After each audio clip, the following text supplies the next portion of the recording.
Hello everyone and good morning सभी को। उम्मीद करता हूँ मेरी वॉइस प्रॉपर आ रही हुई सभी तक। एक बार कंफर्म करेंगे। तो आज से स्टार्ट करने वाले हैं एक नया और एक काफ़ी important subject and that is history. ठीक है, लेकिन उससे पहले रिकॉर्डिंग स्टार्ट कर लेते हैं।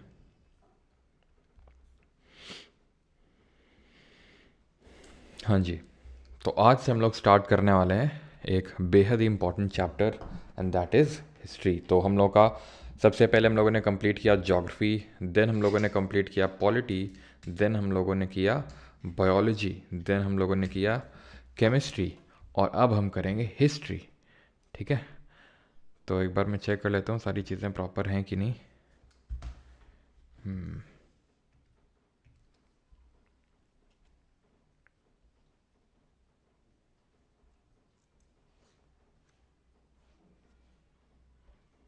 और अब हम करेंगे सिराज 6,000 जाएंगे, सिराज 6 के 6 जाएंगे। अच्छा अच्छा, चलो।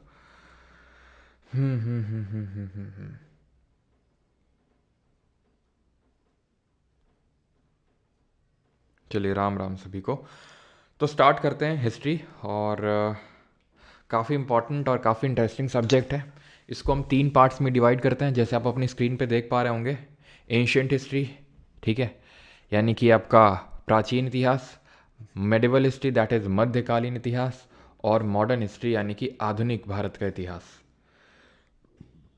ठीक है, तो इसमें एंशंट, मिडिवल और मॉडर्न हिस्ट्री करने वाले हैं। 3 पर्टिकुलर सब सेक्शंस में हम हिस्ट्री को डिवाइड करते हैं। अब इसके टाइम पीरियड क्या है हिस्ट्री में, ये जो मैं एंशियंट, मिडिवल, मॉडर्न बोल रहा हूँ, तो इसके टाइम पीरियड क्या है, कब से कब तक के टाइम पीरियड को। Because history is all about dates. जैसे कि हम केमिस्ट्री में पढ़ते हैं कि chemistry is all about exceptions, वैसे history is all about dates. वो वाली डेट नहीं बेटा जिसकी तलाश में तुम हो काफ़ी टाइम से। ये है हिस्ट्री की डेट्स। जैसे एंशियंट हिस्ट्री की अगर हम बात करें, तो जब से हिस्ट्री स्टार्ट होती है, that is I can say from earliest times. जब से हिस्ट्री स्टार्ट होती है, जहाँ से आज हम लोग अपना स्टार्ट लेने वाले हैं, so from the earliest times to 7th century AD। ठीक है, 7th century AD। ठीक, मेडिवल की जब हम बात करते हैं तो ये आता है 8th century AD से लेकर टू 18th century AD। ठीक, और मॉडर्न हिस्ट्री की जब हम बात करते हैं तो फ्रॉम बोल सकते हैं कि from 18th century AD onwards till now. ठीक, from earliest time to 7th century AD, या फिर अभी यहाँ पर तो एक मैंने टर्म नहीं लिखा है, BC, है ना, BC। तुमको लग रहा हो कैसी अपमानजनक बातें कर रहे हैं सर आप, बेटा वो नहीं जो तुम समझ रहे हो। अगेन, अब ये BC AD पहले पूरा टाइम समझ लो, ये कि है क्या, ये क्या चीज़ होती है AD, क्या चीज़ होती है BC। ठीक है, तो वो समझने के लिए हमें पूरी टाइमलाइन समझनी पड़ेगी। कोई बहुत बड़ा ये मैथमेटिक्स की टाइमलाइन नहीं है। एक्चुअल में होता क्या है कि ancient history is all about BC। Ancient history is all about BC। वो BC नहीं, अगेन जो आप समझ रहे हैं, BC का मतलब होता है बिफोर क्राइस्ट। यानी कि जब भी मैं ईयर लिखूंगा, क्या, फॉर एग्जाम्पल 400 BC, 10,000 BC। अभी आप इस आज के लेक्चर में देखेंगे, आज हम लोग BC करेंगे। ठीक है, तो वहाँ पे BC का मतलब होगा बिफोर क्राइस्ट। 400 BC के बाद हम कभी पढ़ रहे होंगे 400 AD। 400 AD में भी हम आएंगे। तो हम डिफ्रेंशिएट कैसे करेंगे कि भाई 400 BC और 400 AD में क्या अंतर है। तो टाइमलाइन आप समझ लो, आज क्या चल रहा है प्रेजेंट टाइम में, अगर हम देखें तो 2024 चल रहा है, 2024। कुछ ही दिनों में हम 2025 में एंटर करने वाले हैं। तो ये जो 2024 है, ठीक है, इससे पहले 2023 रहा होगा, 2022, 21, ऐसे कर करके कभी हम ज़ीरो पे आएंगे। आएंगे कि नहीं। अगर हम 2024 से 2024 घटा देंगे तो यानी आज से 2024 साल पहले क्या रहा होगा, ज़ीरो। तो क्या उससे पहले लाइफ एग्जिस्ट नहीं करती थी क्या? 2024 साल पहले ही क्या लाइफ एग्जिस्ट करी क्या? नहीं। हमें तो पता है कि अर्थ की यहाँ तक की एज तो कितनी है, अर्थ की एज जब हम बात करते हैं तो अर्थ की एज है 4.5 बिलियन ईयर्स एगो। अब मैं आपसे ये नहीं बोल रहा हूँ कि 4.5 बिलियन ईयर्स अगो ही लाइफ ओरिजिनेट हो गई थी अर्थ में, लेकिन हाँ लाखों साल पहले तो लाइफ ओरिजिनेट हो गई थी। मैं बोल दूँ रफली कि भाई 2.5 लाख साल पहले, 5 लाख साल, 5 लाख साल पहले लाइफ ओरिजिनेट हो गई थी। ठीक है, 1 लाख तो मानोगे ही, कहाँ 1 लाख, कहाँ 2024। ठीक है, तो ज़ीरो से पहले क्या रहा, क्या था? तो ज़ीरो से पहले जो ईयर्स होते हैं उनको हम बीसी से रिप्रेजेंट करते हैं। क्यों क्यों हमने इसी को ज़ीरो माना? क्या हुआ था ऐसा? तो इस टाइम पे हुआ था, and that is zero, that means the birth of Jesus Christ. Jesus Christ ji का जन्म हुआ था। ठीक है, जिसके लिए कल आप जानते हैं कि जीसस क्राइस्ट के लिए हम कल जो क्रिसमस मनाते हैं, है ना, 25 दिसंबर को। तो उससे पहले जितने भी ईयर्स हैं हमारे before the birth of Jesus Christ, उनको हम बीसी यानी कि बिफोर क्राइस्ट बोलते हैं। और जो इसके बाद के हैं उनको हम या तो CE which stands for common era, which stands for common era, या फिर एडी बोल देते हैं। एडी मतलब एनो डोमिनियन, और बीसी मतलब बिफोर क्राइस्ट, या फिर बीसीई भी अगर आप कहीं लिखे देखोगे तो कंफ्यूज मत होना, वो बीसी की ही बात हो रही, बिफोर क्राइस्ट एरा, बीसीई। और अगर कहीं सीई लिखा देखो तो इसको बीसीई से कंफ्यूज मत कर लेना, सीई का मतलब होता है एडी।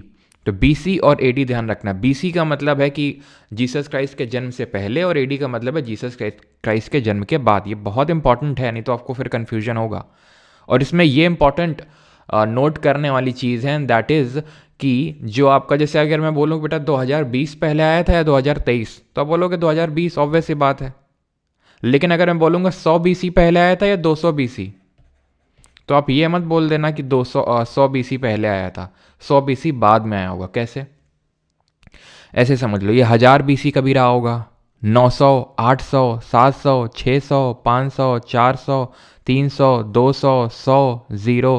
तो आप देख रहे हो कि जब हम आगे बढ़ रहे हैं बीसी वाले टाइम पीरियड में, बीसी वाली टाइम लाइन में, तो हमारे जो ये वैल्यू है वो घट रही है। आप ऐसे समझ लो, जब आप मैथमेटिक्स में ये ड्रॉ करते हो स्केल, तो आप किस तरह से करते हो? -6, -5, -4, -3, -2, -1, तो 6, 5, 4, 3, 2, ये क्या कर रहा है? ये अगर हम देखें तो हम आगे की ओर बढ़ रहे हैं, लेकिन ये नंबर घट रहा है। ऐसे ही यहाँ पर भी हम आगे की ओर तो बढ़ रहे हैं, 800 बीसी, 700 बीसी, 600 बीसी, 500 बीसी, लेकिन ये नंबर घट रहा है। तो अगर मैं आपसे बोलूं कि 700 बीसी पहले आया था 800, तो आप क्या बोलोगे? 800 पहले आएगा, 700 बाद में आएगा। लेकिन अगर मैं एडी में यही पूछ लूं तो एडी में 700 पहले आएगा, 800 बाद में आएगा, क्योंकि यहाँ पर 100, 200, 300, 400 इस तरह से हम बढ़ रहे हैं। आई होप आपको क्लियर होगा। यहाँ पर सेंचुरी वाला भी कॉन्सेप्ट समझ लो, बिकॉज जब मैं बोलूँगा ये सेंचुरी एडी, वो सेंचुरी एडी, ये सेंचुरी बीसी, वो सेंचुरी बीसी, तो आपको पता होना चाहिए। जैसे एग्जाम्पल के तौर पर अगर मैं बोलूँ आपसे 8th सेंचुरी की अगर मैं बात कर रहा हूँ, ठीक है, अगर मैं 8th सेंचुरी की बात कर रहा हूँ फॉर एग्जाम्पल, तो 8th सेंचुरी का मतलब हो जाएगा, आप सीधा लिखो 800 बीसी। ठीक है, सेंचुरी का मतलब होता है 100, इतना सबको पता होगा, सेंचुरी का मतलब 100। तो 8th सेंचुरी मतलब 800, और उससे 100 घटा दो तो 700।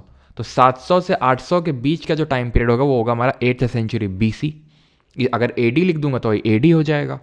तो जब भी कोई सेंचुरी की बात होती है, जैसे कि 5th सेंचुरी, तो 5th सेंचुरी का मतलब 500, 500 के आगे नहीं, 500 से 600 नहीं, 400 से 500।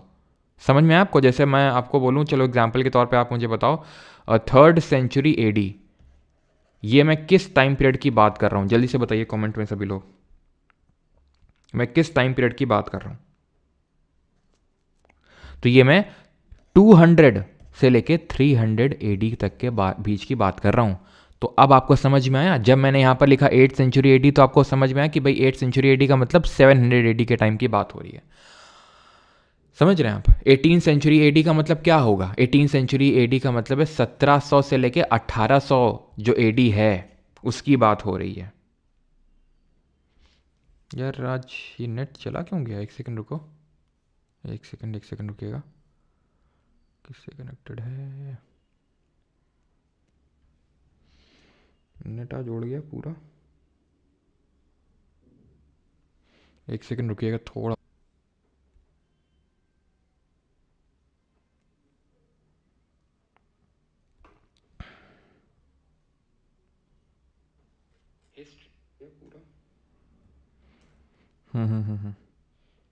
रुकिएगा थोड़ा सा, अभी वॉइस आ रही होगी प्रॉपर, ठीक है।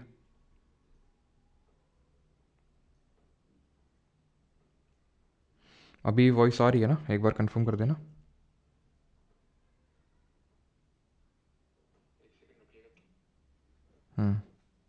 ठीक है।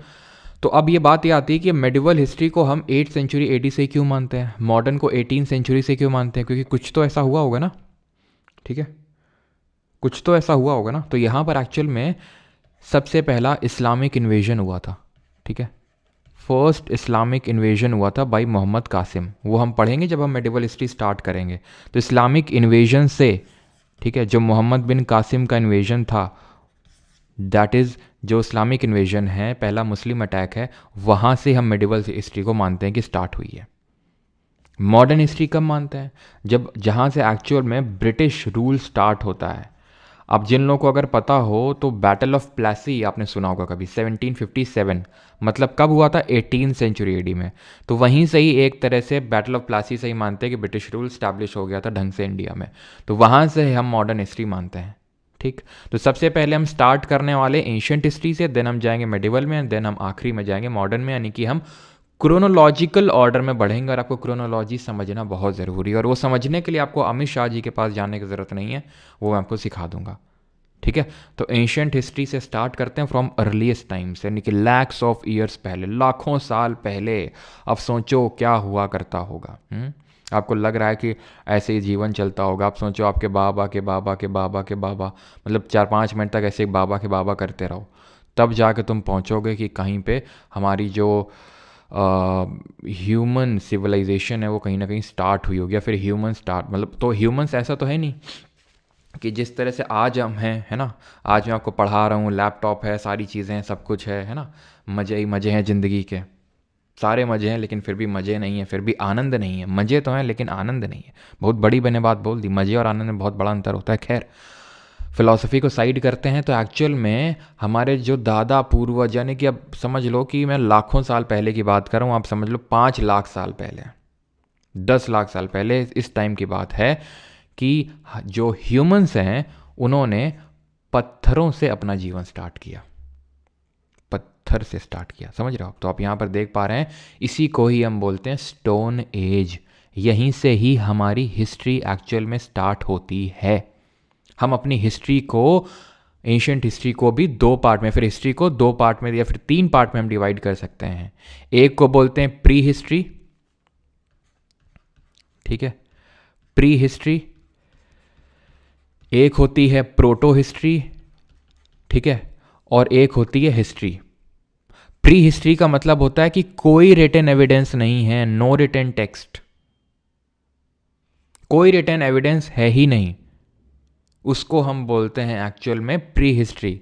हमें आर्कियोलॉजी यानी पुरातत्व, यानी कि एक्सकेवेशन कर करके, खोद खोद के, कि इधर कुछ मिल गया उधर कुछ मिल गया, इनसे हम अगर अपना चीज़ें डिसाइफर करते हैं कि भाई इस टाइम के लोग इस तरह से रहा करते होंगे। हमें कोई रिटन एविडेंस नहीं मिला है कि भाई वो लोग कुछ लिख के गए थे और जो हम समझ गए कि अच्छा इस तरह से रहते थे। वो कुछ लिख के नहीं गए, बस हम सिर्फ डिसाइफर कर रहे हैं।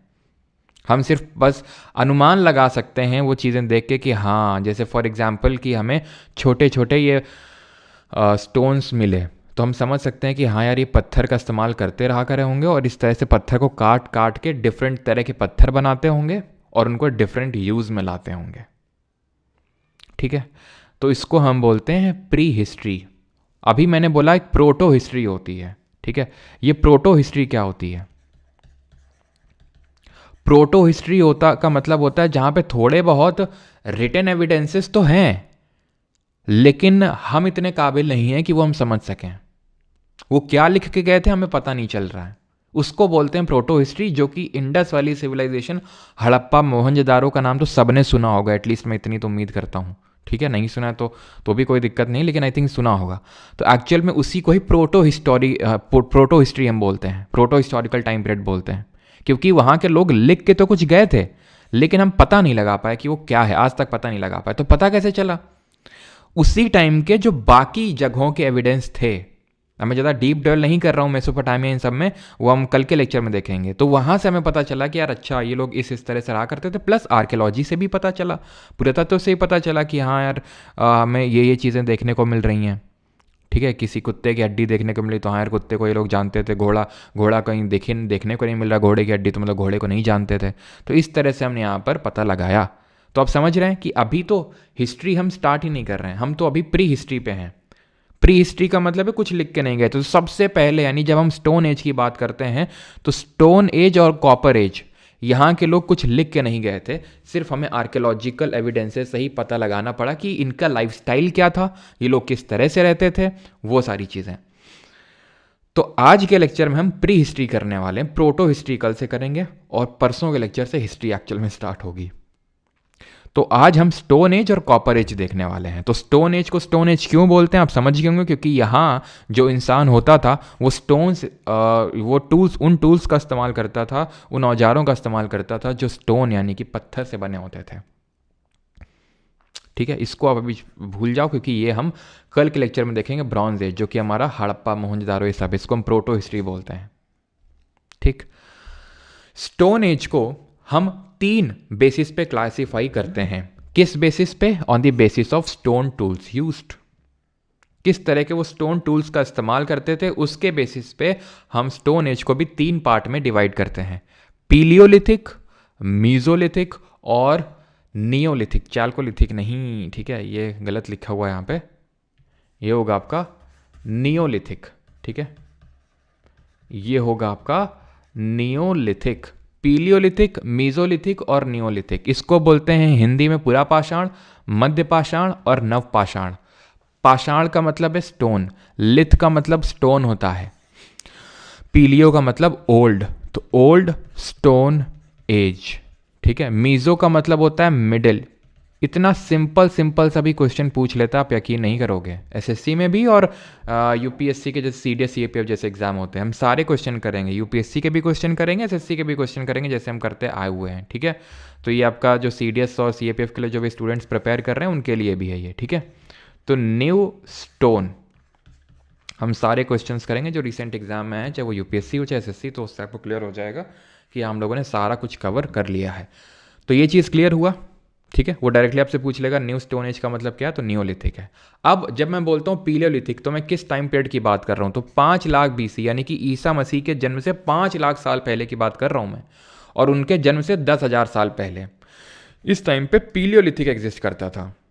फिर लगभग 9,000 या फिर 10,000 के समथिंग, 10,000 के बाद से लेकर 4,000 या चलो या तो आप यहाँ पर 7,000 कर लो, ठीक है, 7,000 बीसी तक मीजोलिथिक चला, और चाल्कोलिथिक जो था वो आपका 7,000 बीसी से लेके 1000 बीसी तक चला। अब देखो है क्या, आप जैसे यहाँ पर 4,000 लिखा है तो ऐसा नहीं कि पूरी तरह से गलत है। अब है क्या कि जैसे हमने इनको डिवाइड किया है on the basis of stone tool, ये लोग बहुत बड़े स्टोन टूल यूज़ करते थे, अभी हम देखेंगे छोटे, ये और छोटे और अच्छे यूज़ करने लगे। तो वो डिपेंड करता हो सकता है कि यहाँ पे कोई साइट रही हो जहाँ पे बड़े बड़े पत्थर का लोग इस्तेमाल करते हों, और उसी टाइम पे यहाँ पर कोई एक साइट डेवलप हो गई जहाँ छोटे छोटे पत्थर का भी डेवलपमेंट स्टार्ट हो गया, और छोटे पत्थरों का डेवलपमेंट यहाँ पर स्टार्ट हो गया, लेकिन यहाँ पर काफ़ी लंबे समय तक कंटिन्यू रहा। तो ऐसे टाइम पीरियड बहुत ही ज़्यादा स्ट्रिक्ट नहीं होता है कि नहीं भाई 7,000 है तो 7,000 होगा, 6,000 नहीं होगा या फिर 8,000 नहीं होगा। एक चीज़ मैं यहाँ पर आपको बताना चाहता हूँ, दैट इज़ जो एसएससी वाले खासकर स्टूडेंट है, जो कि आप लोग मैक्सिमम एसएससी वाले ही हैं, सभी लोग ऑलमोस्ट, तो सभी, ठीक है। तो ये चीज़ ध्यान रखना कि एसएससी ने सीजीएल में आई थिंक 2022 में क्वेश्चन पूछा था, और उसमें वहाँ माना था उसने 12,000 बीसी से लेके 10,000 बीसी का टाइम पीरियड माना था मीजोलिथिक का। तो आपको यही रट्टा मारना है, क्योंकि ज़्यादातर आप जगह देखोगे, ज़्यादातर जगहों में, कि वो मीजोलिथिक का यानी मिडिल स्टोन एज का टाइम पीरियड 10,000 बीसी से लेके 7 या 8,000 बीसी तक आपको देगा। लेकिन आपको तो यही रटना है, ये बोल के कि मुझे फर्क नहीं पड़ता कि किस बुक में क्या दिया है, कौन टीचर क्या बता रहा है, मुझे तो फर्क इस बात से पड़ता है कि मेरा एसएससी क्या पूछ रहा है, एसएससी क्या आंसर की में दे रहा है। तो एसएससी ये दे रहा है, और अगर मान लो एसएससी कल को कुछ इधर उधर दाएं बाएं करता भी है तो हमारे पास एक क्लियर एविडेंस है प्रूफ के तौर पे कि भाई तुमने ही पहले पूछा था, तुमने ही माना था 12,000 से लेकर 10,000 बीसी का टाइम पीरियड। तो ये आपको रटना है, ये आपको याद रखना है, ठीक है। मैंने दोनों आपको क्लियरली बता दिया है, आपको ये याद नहीं रखना है, ठीक है। और नियोलिथिक का ये समझ गया। अब हम आते हैं एक एक करके देखते हैं पीलियो, मीजो और नियो में क्या अंतर है, ठीक। तो सबसे पहले तो आते हैं पीलियो। वॉइस ब्रेक हो रही है क्या? वॉइस ब्रेक हो रही है, एक बार कंफर्म कर दो। आई थिंक ब्रेक तो नहीं हो रही है। तो अब हम आते हैं स्टोन एज। आप देख सकते हैं कि ये पत्थर के बने हुए टूल्स हैं। तो सबसे पहले हम आएंगे पीलियोलिथिक। पीलियो मतलब ओल्ड और लिथिक का मतलब होता है स्टोन, ठीक। एक ही लोग का यार आ रहा है कमेंट, राय बाबू बंगाली, और इसके अलावा कुछ नहीं आ रहा है। नहीं नहीं नहीं, तो आप प्लीज़ अपना देख लो, बिकॉज और किसी का नहीं हो रहा है वॉइस ब्रेक, ठीक है। बेटा आर रंजन, जितना नीडेड है साइंस उतना ही पढ़ाएंगे, बाकी तुमको पीएचडी करनी हो तो कर सकते हो, जहाँ से पढ़ना है पढ़ सकते हो, ठीक है। क्योंकि यहाँ पर हम एसएससी के लिए पढ़ा रहे हैं और बाकी जो सीडीएस जो सीएपीएफ है उसके भी क्वेश्चन करवाते चल रहे हैं। क्वेश्चन ना बना हो तो बताओ, ठीक है, या फिर कोई क्वेश्चन। बाकी हम पीएचडी करवाने के लिए आपको नहीं पढ़ा रहे हैं, ठीक। बाकी आप पढ़ सकते हैं जहाँ से आपको पढ़ना है, जिस किताब से आपको पढ़ना है। खैर, पीलियोलिथिक पे आते हैं। तो पीलियोलिथिक को भी हम 3 पार्ट में डिवाइड कर देते हैं, क्योंकि आप खुद सोचो 5 लाख बीसी से लेके 10,000 बीसी कितने साल हो गए? 4,90,000। अब 4,90,000 में चेंजेस तो यार हुए होंगे बीच बीच में।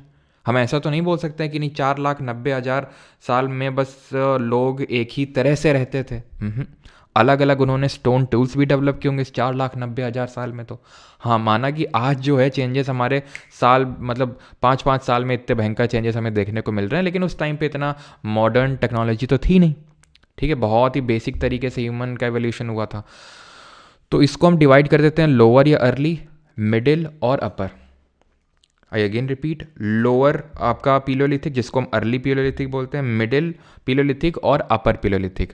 5 लाख से 50,000 वाला है आपका लोअर, 50,000 से 40,000 है मिडिल, और 40,000 से 10,000 तक है आपका अपर, ठीक।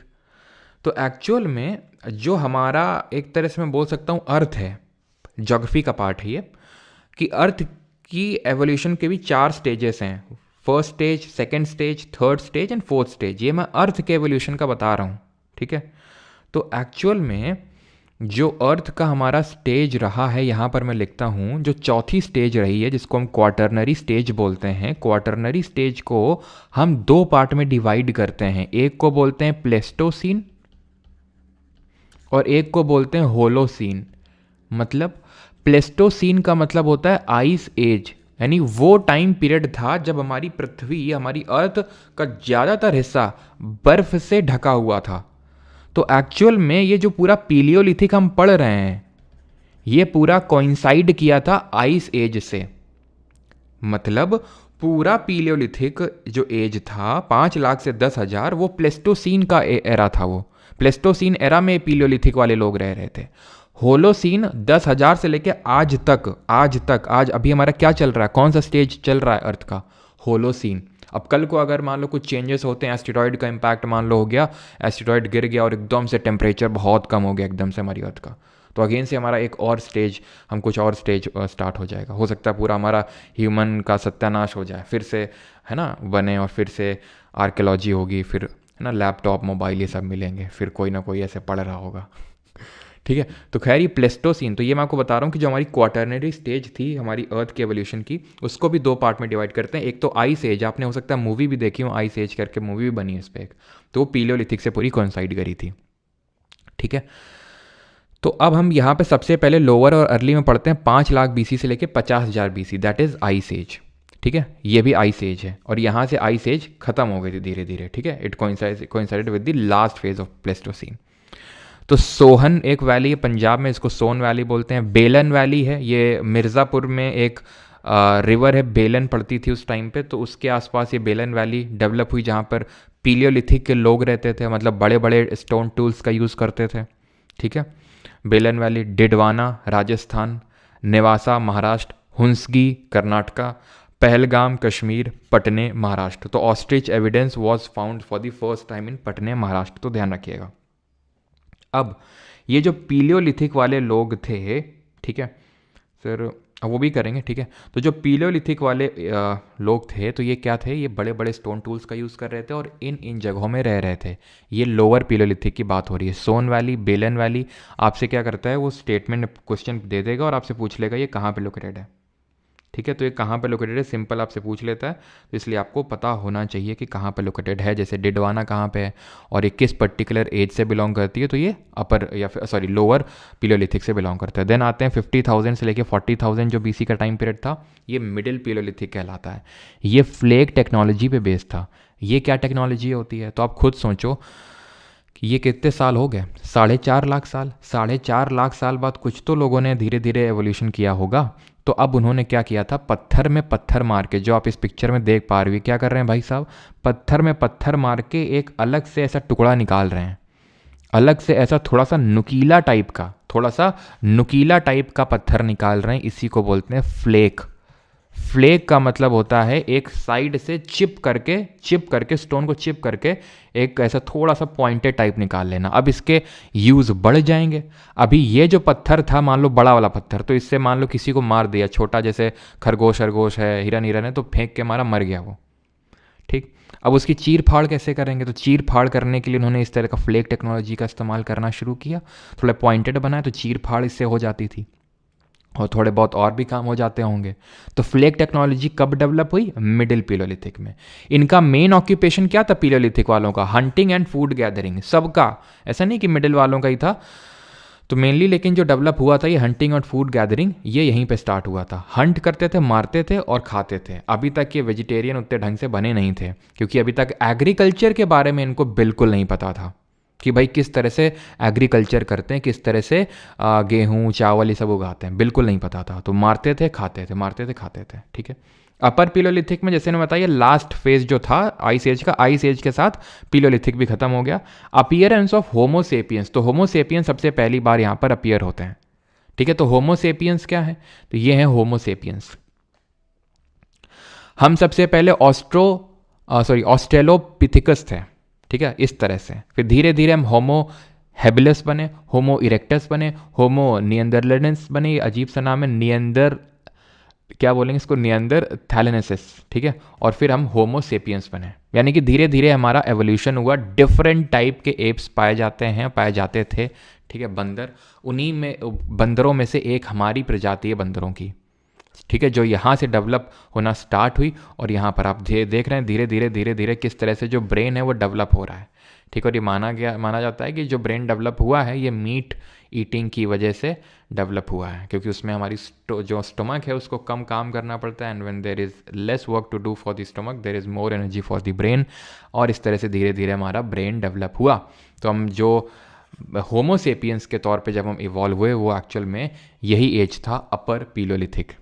साइट्स क्या हैं, भीमबेटका केव्स। एक्चुअल में जो अपर पीलियोलिथिक है ये आते आते तक, जैसे कि जब हम मिडिल वाले में आए तो हमने इसका एक डिस्टिंग्विशिंग फीचर ये है कि फ्लेक टेक्नोलॉजी हमने बना ली, यानी कि पत्थर में पत्थर मार के एक नुकीला पत्थर निकाल लिया। यहाँ पे आते आते हम गुफाओं में रहने लगे, केव्स और रॉक शेल्टर्स में, यानी एक तरह से सेटल्ड लाइफ जीने लगे। सेटल्ड लाइफ जीने लगे हम यहाँ पे आते आते, समझ रहे हैं आप। सेटल्ड लाइफ का मतलब ये है कि अब हम झुंड में रहने लगे, हमने अपने रहने के लिए कहीं पे थोड़ा सा गुफा उफा बना ली, ठीक है। और हम बाकी गुफा के अंदर गए और बाकी क्रियाकलाप भी पॉसिबल हो पाया। क्या क्रियाकलाप की बात हो रही बेटा, वो नहीं जो तुम समझ रहे हो हैं कि सर किस तरह क्रियाकलाप बेटा, क्योंकि देखो मुझे पता है आप लोग पढ़ाई लिखाई के बारे में सोच रहे होंगे कि वो लोग पढ़ाई लिखाई करने को, नहीं, उस टाइम पे ऐसा पढ़ाई लिखाई का कोई कॉन्सेप्ट नहीं था। यहाँ पे ये लोग जैसे कि हमें गुफाओं में, जैसे कि ये मध्य प्रदेश की एक साइट है भीमबेटका पड़ता है मध्य प्रदेश में। तो वहाँ के जो गुफाएं हैं वहाँ पर हमें इस तरह की पेंटिंग्स मिली हैं गुफाओं में, जिनको हम भीमबेटका केव पेंटिंग बोलते हैं। एक हमारे थे वीएस वाकंकर करके उनका नाम था, वीएस वाकंकर। ये एक बार ट्रेन से जा रहे थे, ठीक है, जब भोपाल में ट्रेन इनकी आई होगी, भोपाल में पड़ता है, भोपाल के पास भीमबेटका। तो इनको ये कुछ ऑब्जर्व हुआ यहाँ पर कि कुछ तो बना हुआ है। अब तुम्हारी तरह थोड़ी ना थे कि ट्रेन में बैठ के इधर उधर ताक झाँक कर रहे हैं, ऊपर वाली सीट, नीचे वाली सीट, दाएं बाएं वाली सीट, है ना, क्यों। वो बाहर देखते थे, ठीक है, जो वीएस वाकंकर जी थे, तो उन्होंने देखा कि इस तरह का पेंटिंग था, तो वो फिर नियरेस्ट रेलवे स्टेशन पे उतर के उन्होंने इस पर रिसर्च करी। तो वहाँ पर उन्होंने पाया, फर्दर इसमें हुआ कि किस तरह से यहाँ पर पेंटिंग्स बनी हुई हैं, जो कि हमें कार्बन डेटिंग का इस्तेमाल करके, हमने पढ़ा था किस तरह से रॉक एज वगैरह निकाली जाती है, तो हमें पता चला कि ये जो लोअर हमारा अपर जो पीलोलिथिक है उस टाइम की ये पेंटिंग है, जहाँ पर आप ये देख पा रहे हैं किस तरह से घोड़े को दिखाया गया है। ये ऑब्वियस सी बात है, इंसान को दिखाया गया होगा इस तरह से, समझ रहे हैं आप। तो ये पेंटिंग्स, चित्रकारी वो लोग बनाए थे, तो जब गुफाओं में रहते होंगे तो इसको इस तरह से बनाते होंगे, ठीक है। तो एक तरह से हम बोल सकते हैं कि सेटल्ड लाइफ की शुरुआत, और रॉक के ये केव्स और रॉक शेल्टर मतलब रॉक्स, चट्टानों के बीच में रह रहे थे, तो वो अपर पीलोलिथिक से स्टार्ट होता है। इसकी साइड्स हैं इनाम गांव नेवाडा महाराष्ट्र में है, ये डिडवाना राजस्थान में है, और फ्लिंट स्टोन करके भी यहाँ पर ध्यान रखना, फ्लिंट जो और थोड़ा सा पतला हो गया फ्ले के कंपैरिजन में भी। आप यहाँ पर सोन वैली सबको लोकेट कर सकते हैं, सोन वैली है, ठीक है, ये जो आप यहाँ पर देख पा रहे हैं पंजाब में। बेलन वैली आई थिंक यहाँ पर दिखाई नहीं गई है, यहाँ मिर्ज़ापुर के पास में बेलन वैली है आपकी। डिडवाना राजस्थान में, नेवासा आप देख पा रहे हैं महाराष्ट्र में है ये आपका, ठीक है। तो ये चीज़ें कुछ यहाँ पर आई थिंक लिखा नहीं हुआ। देन अगर हम पहलगाम कश्मीर, हुंसगी कर्नाटका में अगर आप यहाँ पे आएंगे, तो हुंसगी कर्नाटका में दिखाई नहीं गया क्या यहाँ पे, आई थिंक लिखा नहीं, चलो कोई नहीं। तो हुंसगी कर्नाटका में, तो साइट्स के नाम याद रखना कि कहाँ से रिलेटेड हैं, ठीक है। तो भीमबेटका रॉक पेंटिंग, ये रॉक केव पेंटिंग आप ध्यान रखना कहाँ पर है, Bhopal Madhya Pradesh. The skull of Homo erectus, ये जो होमो इरेक्टस है इसका स्कल जो है देखने को मिला था हथनोरा मध्य प्रदेश में। कैसे पता चला, क्योंकि होमो सेपियंस के कंपैरिजन में थोड़ा सा छोटा स्कल होता है, ठीक है। आप ये समझ लो, इससे पहले भी हम इस तरह से थे कि हम ये जो हाथ है ना, इनका इस्तेमाल भी चलने के लिए करते थे। फिर धीरे धीरे, मतलब इससे भी ऐसा नहीं कि यहीं से एक्चुअल में चीज़ें स्टार्ट हुई, हम बंदर थे ऐसे समझ लो, प्योर बंदर थे हम, बस बंदर की एक डिफरेंट वैरायटी थे, ठीक है। थोड़े से जैसे होते हैं ना, चिंपैंजी अलग होते हैं, और आपको अलग अलग, जैसे इंडोनेशिया के जो एप्स होते हैं, मुझे नाम तो एग्जैक्टली अभी याद नहीं आ रहा, वो अलग तरह के दिखते हैं, तो ऐसे हम भी अलग तरह के थे, हम भी इनका इस्तेमाल चलने के लिए करते थे। लेकिन था क्या कि हम डेवलप तेज़ी के साथ हुए।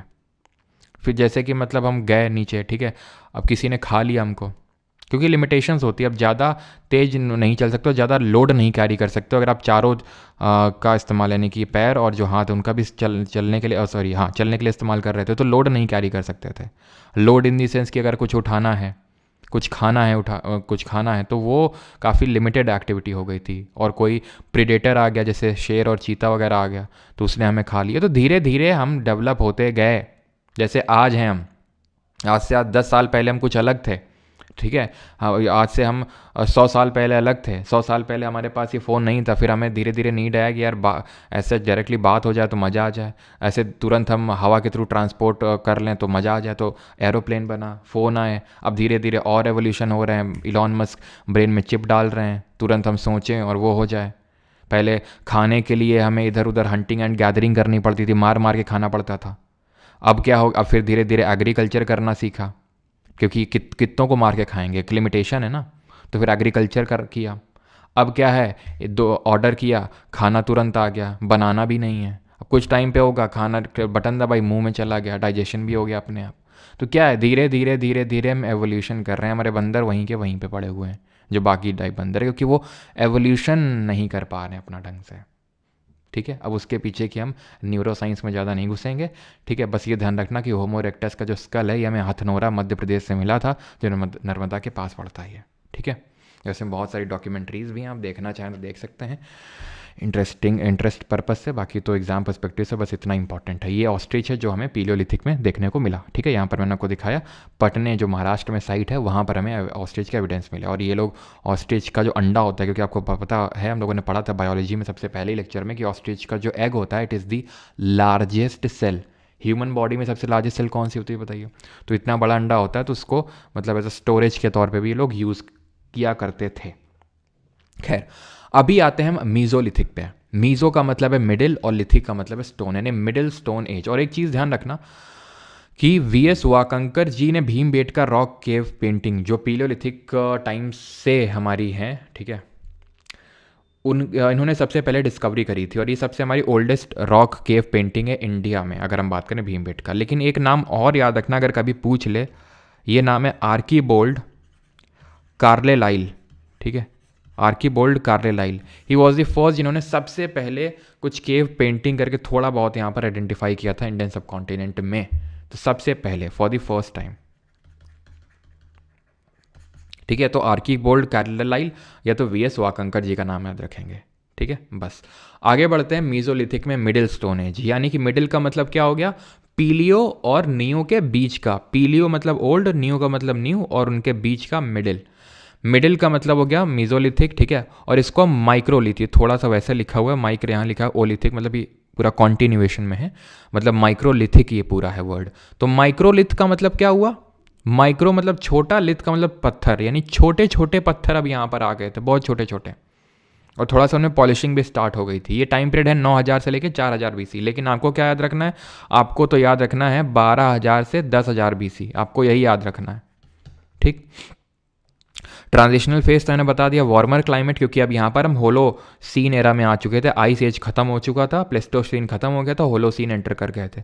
साइट है लंगनज, महसाना गुजरात में, भीमबेटका भी है, भीमबेटका वहाँ भी था, यहाँ भी है।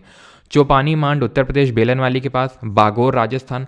Earliest evidence of domestication of animals देखने को मिलते हैं। अब खुद सोचो कि ये लोग अभी हंटर और गैदरर थे, धीरे धीरे हमने देखा था कि अपर पीलियोलिथिक आते आते तक ये लोग गुफा में रहने लगे। अब गुफा के अंदर तुम्हें पता है, गुफा के अंदर अगर मान लो कुछ लोग कर रहे हैं तो लोग चाहते हैं कि भाई वो थोड़ी देर तक करें वो चीज़ें, कोई उनको डिस्टर्ब ना करे। तो सिक्योरिटी पर्पस मतलब कि कल्चरल एक्टिविटी, मतलब इस तरह से जैसे नाच गाना वगैरह, तो कोई डिस्टर्ब ना करे, तो कोई डिस्टर्ब ना करे अगर उनको, तो सिक्योरिटी पर्पस के लिए वो क्या करते थे, उन्होंने डोमेस्टिकेशन स्टार्ट किया एनिमल्स का। आज भी हम क्यों करते हैं डोमेस्टिकेट, किसको करते हैं भाई हम, कुत्ते को।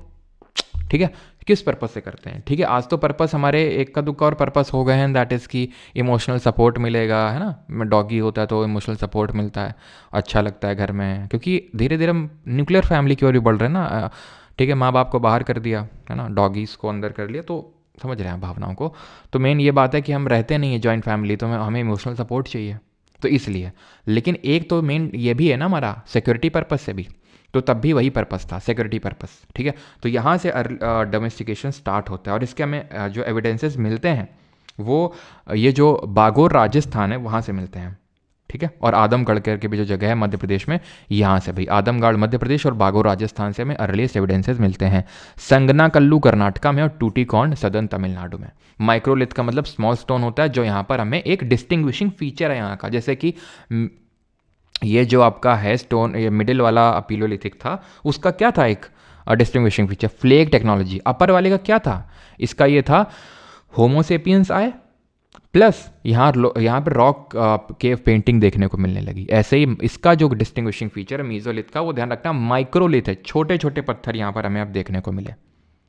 ठीक, और ये लोग कैसे थे, ये भी क्या हंटर गैदरर थे क्या, बिल्कुल, ये भी अभी हंटिंग ही कर रहे थे और झुंड में थोड़ा सा घूमते थे, तो हंटिंग गैदरिंग और हर्डर्स भी थे ये।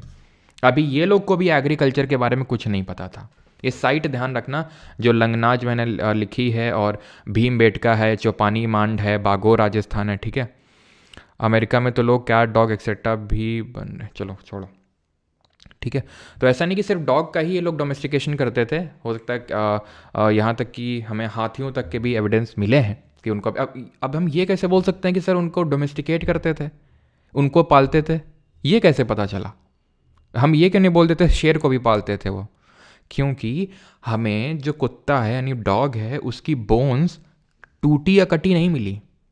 अब खुद ही सोचो, अगर मारे होते, मार के खाए होते कुत्ते को, तो इसे टूटी हुई होती ना। आप जब नॉन वेज आप में से जितने लोग होंगे उन्हें पता होगा, ऐसे आप तोड़ के ही खाते हो ना, तो बोन्स टूटी हुई नहीं मिली। और साथ ही साथ जो ह्यूमंस की बोन्स मिली, उनके आसपास ही हमें इनके कुत्तों की बोन्स मिली।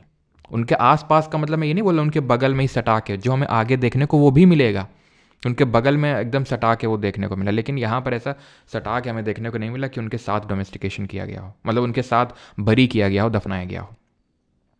इतनी चीज़ क्लियर। तो ये साइट्स याद रखेंगे कहाँ पे कौन सी है। मैं बहुत ही स्पेसिफिक चीज़ें आपको करवा रहा हूँ, ना ज़्यादा डेप्थ में और ना ज़्यादा बहुत ऊपर ऊपर।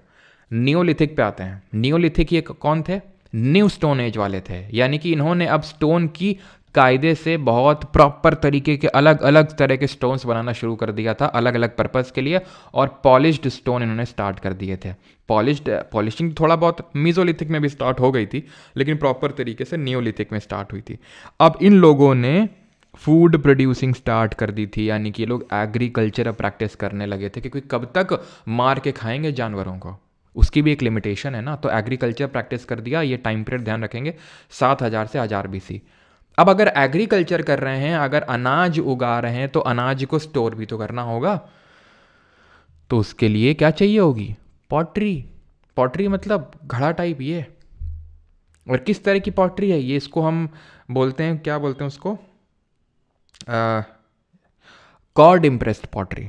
ठीक है, शायद ही पूछे, अभी तक तो मैंने देखा नहीं कभी क्वेश्चन इस पे कि, लेकिन अगर पूछे तो कॉर्ड इम्प्रेस्ड पॉटरी है ये। कॉर्ड इम्प्रेस्ड का मतलब होता है कि इसमें ऐसे कलर से नहीं है कि कलर भरा हो और ब्लैक रेड इस तरह से ना।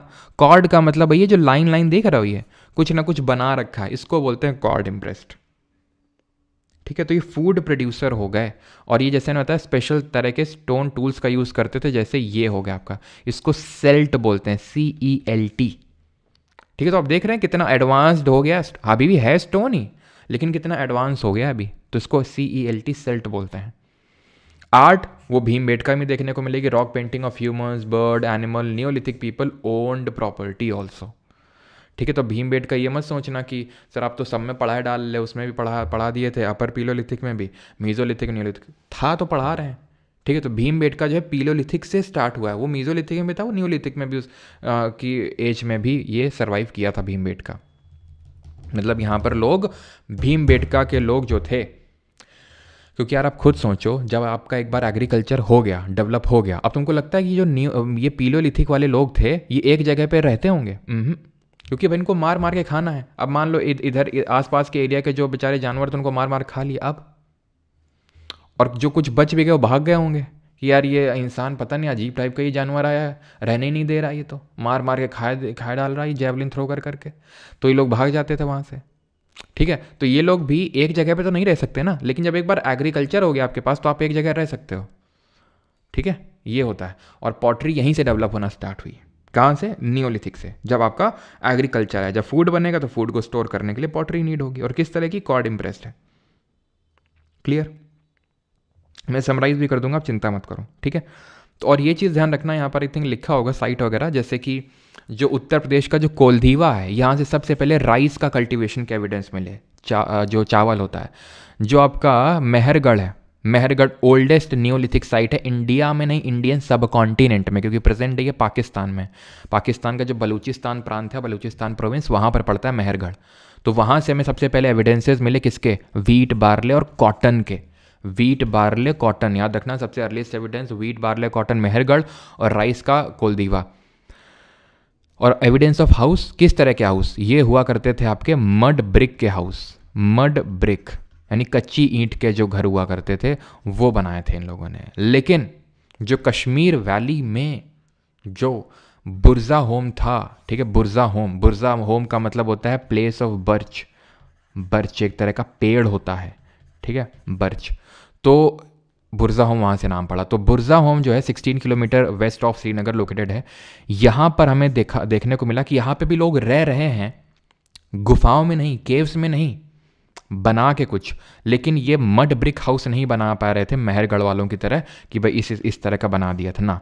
ये लोग क्या कर रहे थे? गड्ढा खोद के अंदर रह रहे थे। इसी को बोलते हैं लेक साइड पिट। पिट का मतलब होता है गड्ढा, तो गड्ढे के अंदर रह रहे थे लोग। लेक के किनारे रह रहे थे बिकॉज लेक के किनारे मछली और ये जो श्रिम्प, झींगा वींगा है सब मिल जाता है खाने वाने के लिए थोड़ा सा, ठीक। और यहाँ पर हमें domestic dogs were buried with their masters. आप समझ सकते हैं कि डॉग की इंपॉर्टेंस कितनी बढ़ गई थी अभी, कि जो कुत्ता था वो उसके मास्टर के साथ में बरी किया गया था, बगल में दफनाया गया था। वो हमें कैसे पता चला? क्योंकि जहाँ इंसानी कंकाल है बगल में ही कुत्ते का कंकाल है, वो उसमें उसकी हड्डी बिल्कुल सही सलामत है, तो मतलब उसको मार के नहीं गाड़ा गया है।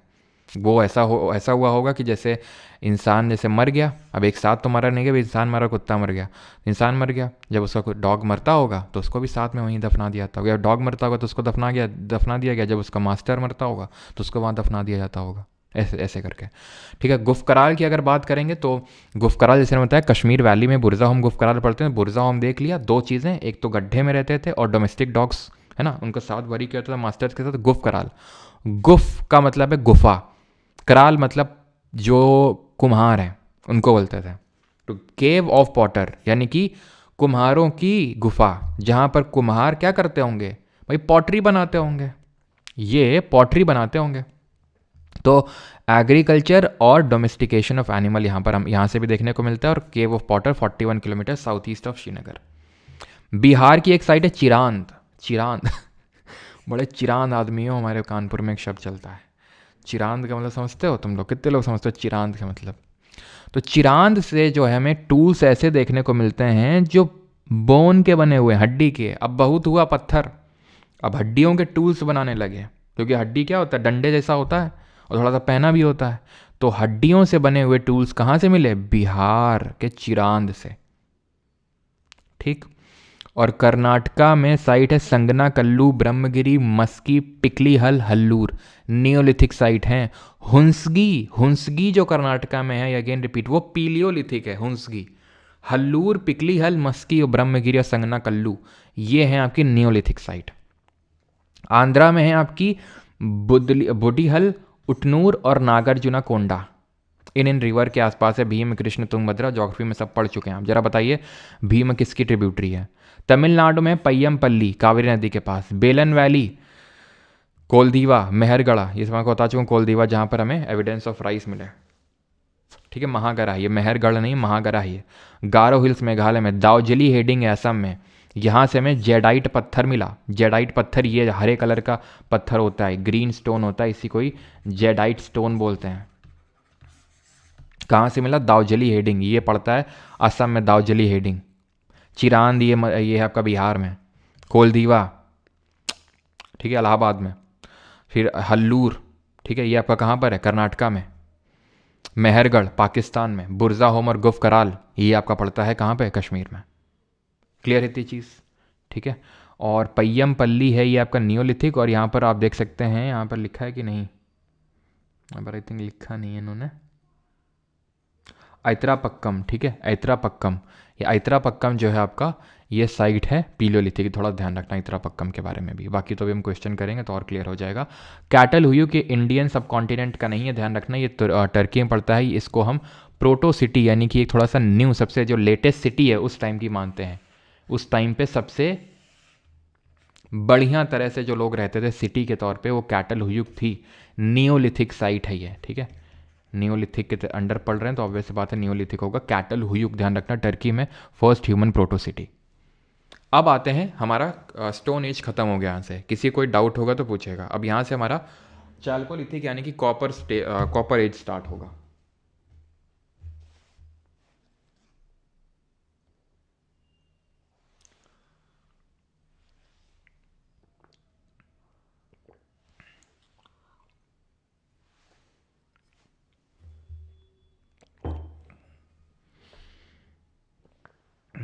भीम तो मौसी को घाट पे ले जाके माला पहना, दूध की माला पहना भाई।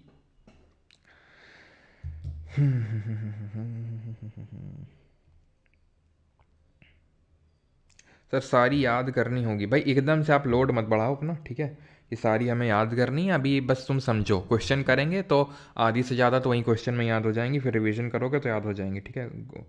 सर मैं कोल्डिवा से हूँ, अच्छा, नो डाउट, ओके। रिकॉर्डिंग भाई इसका मिलता है आपको, रिकॉर्डिंग आपको मिलता है परमार एकेडमी एप्लीकेशन पे, क्योंकि बैच की क्लास हैं तो ये प्राइवेट हो जाती हैं कुछ टाइम बाद, मतलब 10 से 15 मिनट बाद। और वो पूरा आपको मिलता है बैच के अंदर, जो परमार एकेडमी एप्लीकेशन में नोट्स वगैरह सब कुछ। खैर आते हैं अभी चाल्कोलिथिक। अब जैसे उसको बोल रहे थे क्या, लिथिक मतलब कि स्टोन एज यानी कि पीलियोलिथिक, मीजोलिथिक, नियोलिथिक, वैसे ही यहाँ चाल्को। चाल्को का मतलब होता है copper. Copper was the first metal, copper was the first metal discovered by humans। तांबा पहली धातु थी जो इंसान ने डिस्कवर करी। ये हम ज्योग्राफी में पढ़ चुके हैं कि कॉपर की माइंस कहाँ पे हैं, खेतड़ी राजस्थान में, मलजखंड मध्य प्रदेश में। सर ज्योग्राफी का हमारे ह्यूमन सेटलमेंट पे बहुत बड़ा इम्पैक्ट पड़ता है।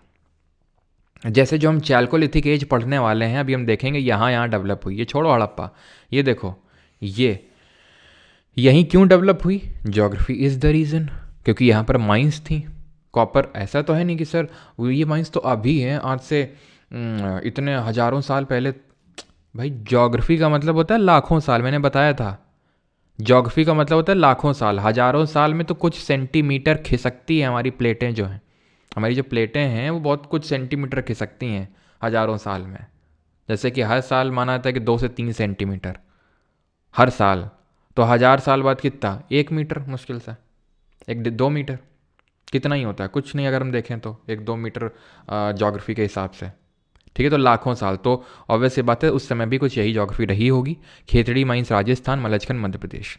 तो people in the rural communities और डिफरेंट काइंड ऑफ सेटलमेंट, और उन सेटलमेंट को बोलते हैं कल्चर। ठीक है, आप देखो कल्चर कल्चर कल्चर, क्या है ये कल्चर? तो आज जैसे हम बोलते हैं राजस्थान, मध्य प्रदेश, उत्तर प्रदेश, केरल, तमिलनाडु, कर्नाटक, ये सब क्या स्टेट हैं। उसी तरह ये जो सेटलमेंट में रहा करते थे ये लोग, तो उनको कल्चर बोल देते हैं। साउथ ईस्टर्न जो राजस्थान में जो कल्चर देखने को मिलता है उसको अहर एंड गिलुंद कल्चर बोलते हैं। ठीक है, वेस्टर्न मध्य प्रदेश, रुको इसको, वेस्टर्न मध्य प्रदेश में मालवा कल्चर या कयाथा कल्चर। वेस्टर्न महाराष्ट्र में जॉर्वे कल्चर। ठीक है, अब ये क्या है जॉर्वे कल्चर, मालवा कल्चर, क्या मतलब समझ में नहीं आ रहा होगा आपको ना कि महाराष्ट्र वाले को जॉर्वे कल्चर क्या है ये। तो एक्चुअल में जैसे ये पूरा है, ये सिविलाइजेशन को हड़प्पन सिविलाइजेशन क्यों बोलते हैं?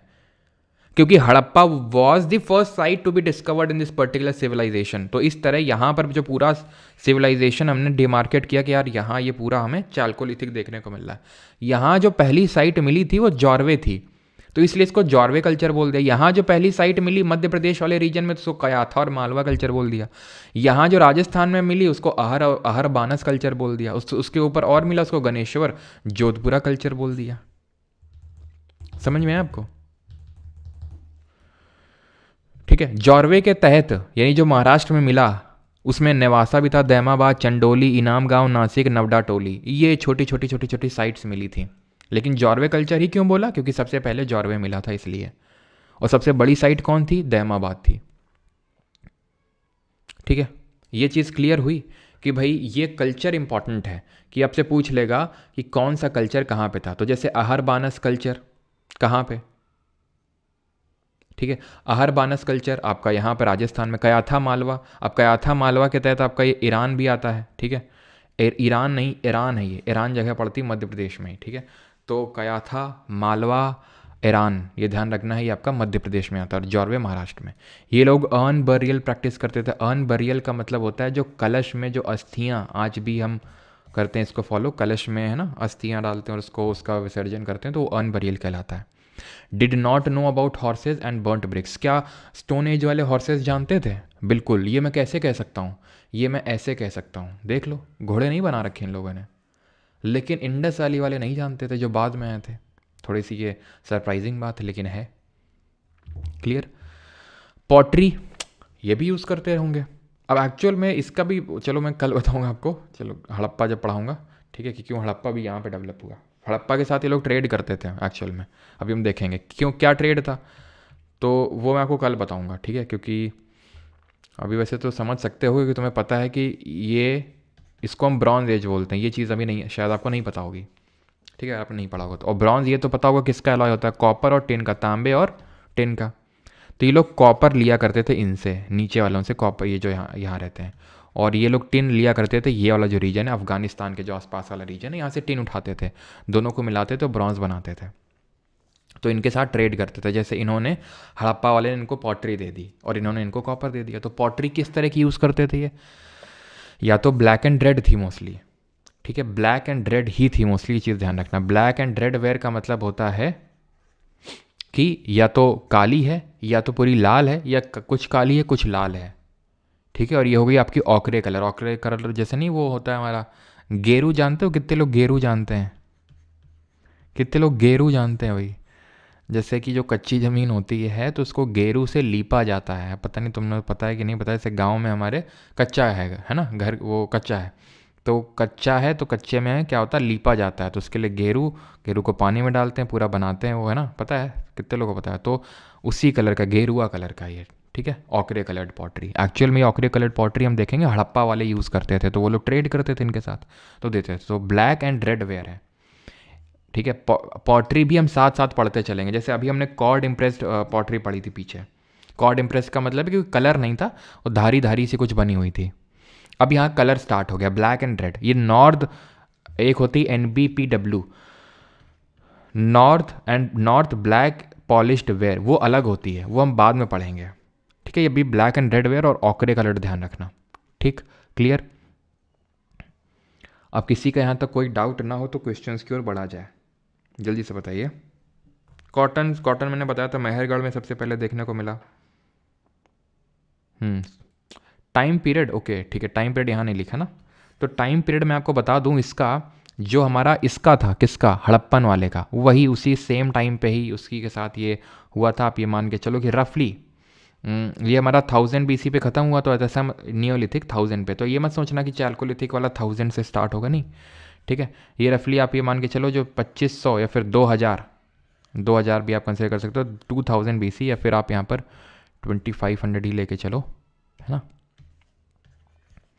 BC से लेकर रफली 1000 BC तक आप कंसिडर कर सकते हो, ठीक है। यानी कि इनका जो टाइम पीरियड था, क्योंकि आप खुद ही सोचो यार, हड़प्पा वालों को चाहिए ब्रॉन्ज एज था, ये ब्रॉन्ज के लिए चाहिए कॉपर जब तक इनको नहीं मिलेगा यहाँ से तो कहाँ से कॉपर बोलेंगे, ठीक है।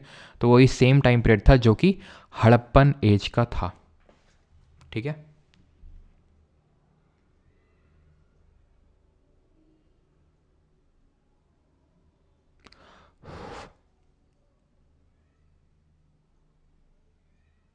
चलो आगे बढ़ें अभी, ठीक है। या तो आप इसको यहाँ पर 3000 भी कर सकते हो, है ना, थोड़ा सा पहले कर सकते हो कि थोड़ा सा एग्जैक्टली तो नहीं स्टार्ट हुआ होगा, 3000 या 3500, ठीक है। 3500 BC से लेके लगभग 1000 BC तक, ठीक है। चलिए अभी आते हैं हम लोग क्वेश्चंस पे। आई थिंक इसके आगे तो कुछ नहीं है, एक बार मैं देख लेता हूँ। ठीक है, बाकी डाउट आप पूछ सकते हैं यहाँ पे जाके इस वाले सेक्शन पे, ठीक है। यहाँ पे आप क्लिक करेंगे तो यहाँ पर चैट सेक्शन आएगा, और चैट में जो भी आप मतलब डाउट है आपके पूछ सकते हैं। और ये जो भी आपकी क्लासेस वगैरह हैं सब रिकॉर्डेड फॉर्मेट में जाती हैं बैच के अंदर, तो वहाँ से आप वो एनरोल करके जो क्लासेस हैं और जो नोट्स हैं उनको अवेल कर सकते हैं। अभी आते हैं हम क्वेश्चंस करते हैं। क्वेश्चन सबसे पहले हम करेंगे, पहले हम SSC वाले कर लेते हैं, देन ये CDS वाले पे आते हैं ना।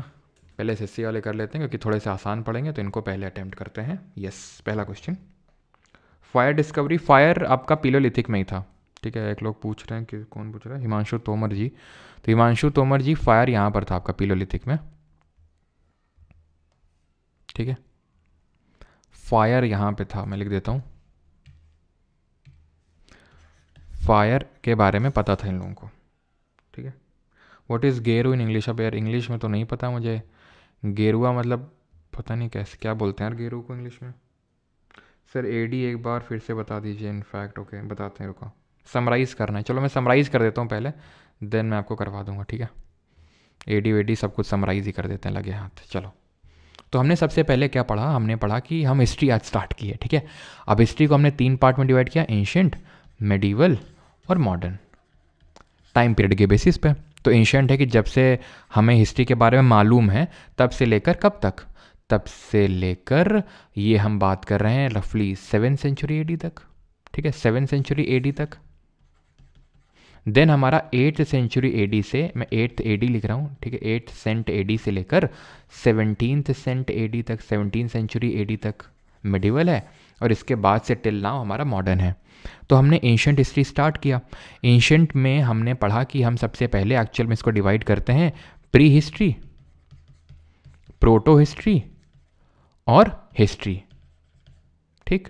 तो प्री हिस्ट्री का मतलब होता है कि जो हमें आर्कियोलॉजी से पता चल रहा है, जिसमें कि हमने स्टोन एज स्टार्ट किया। कल देखेंगे प्रोटो।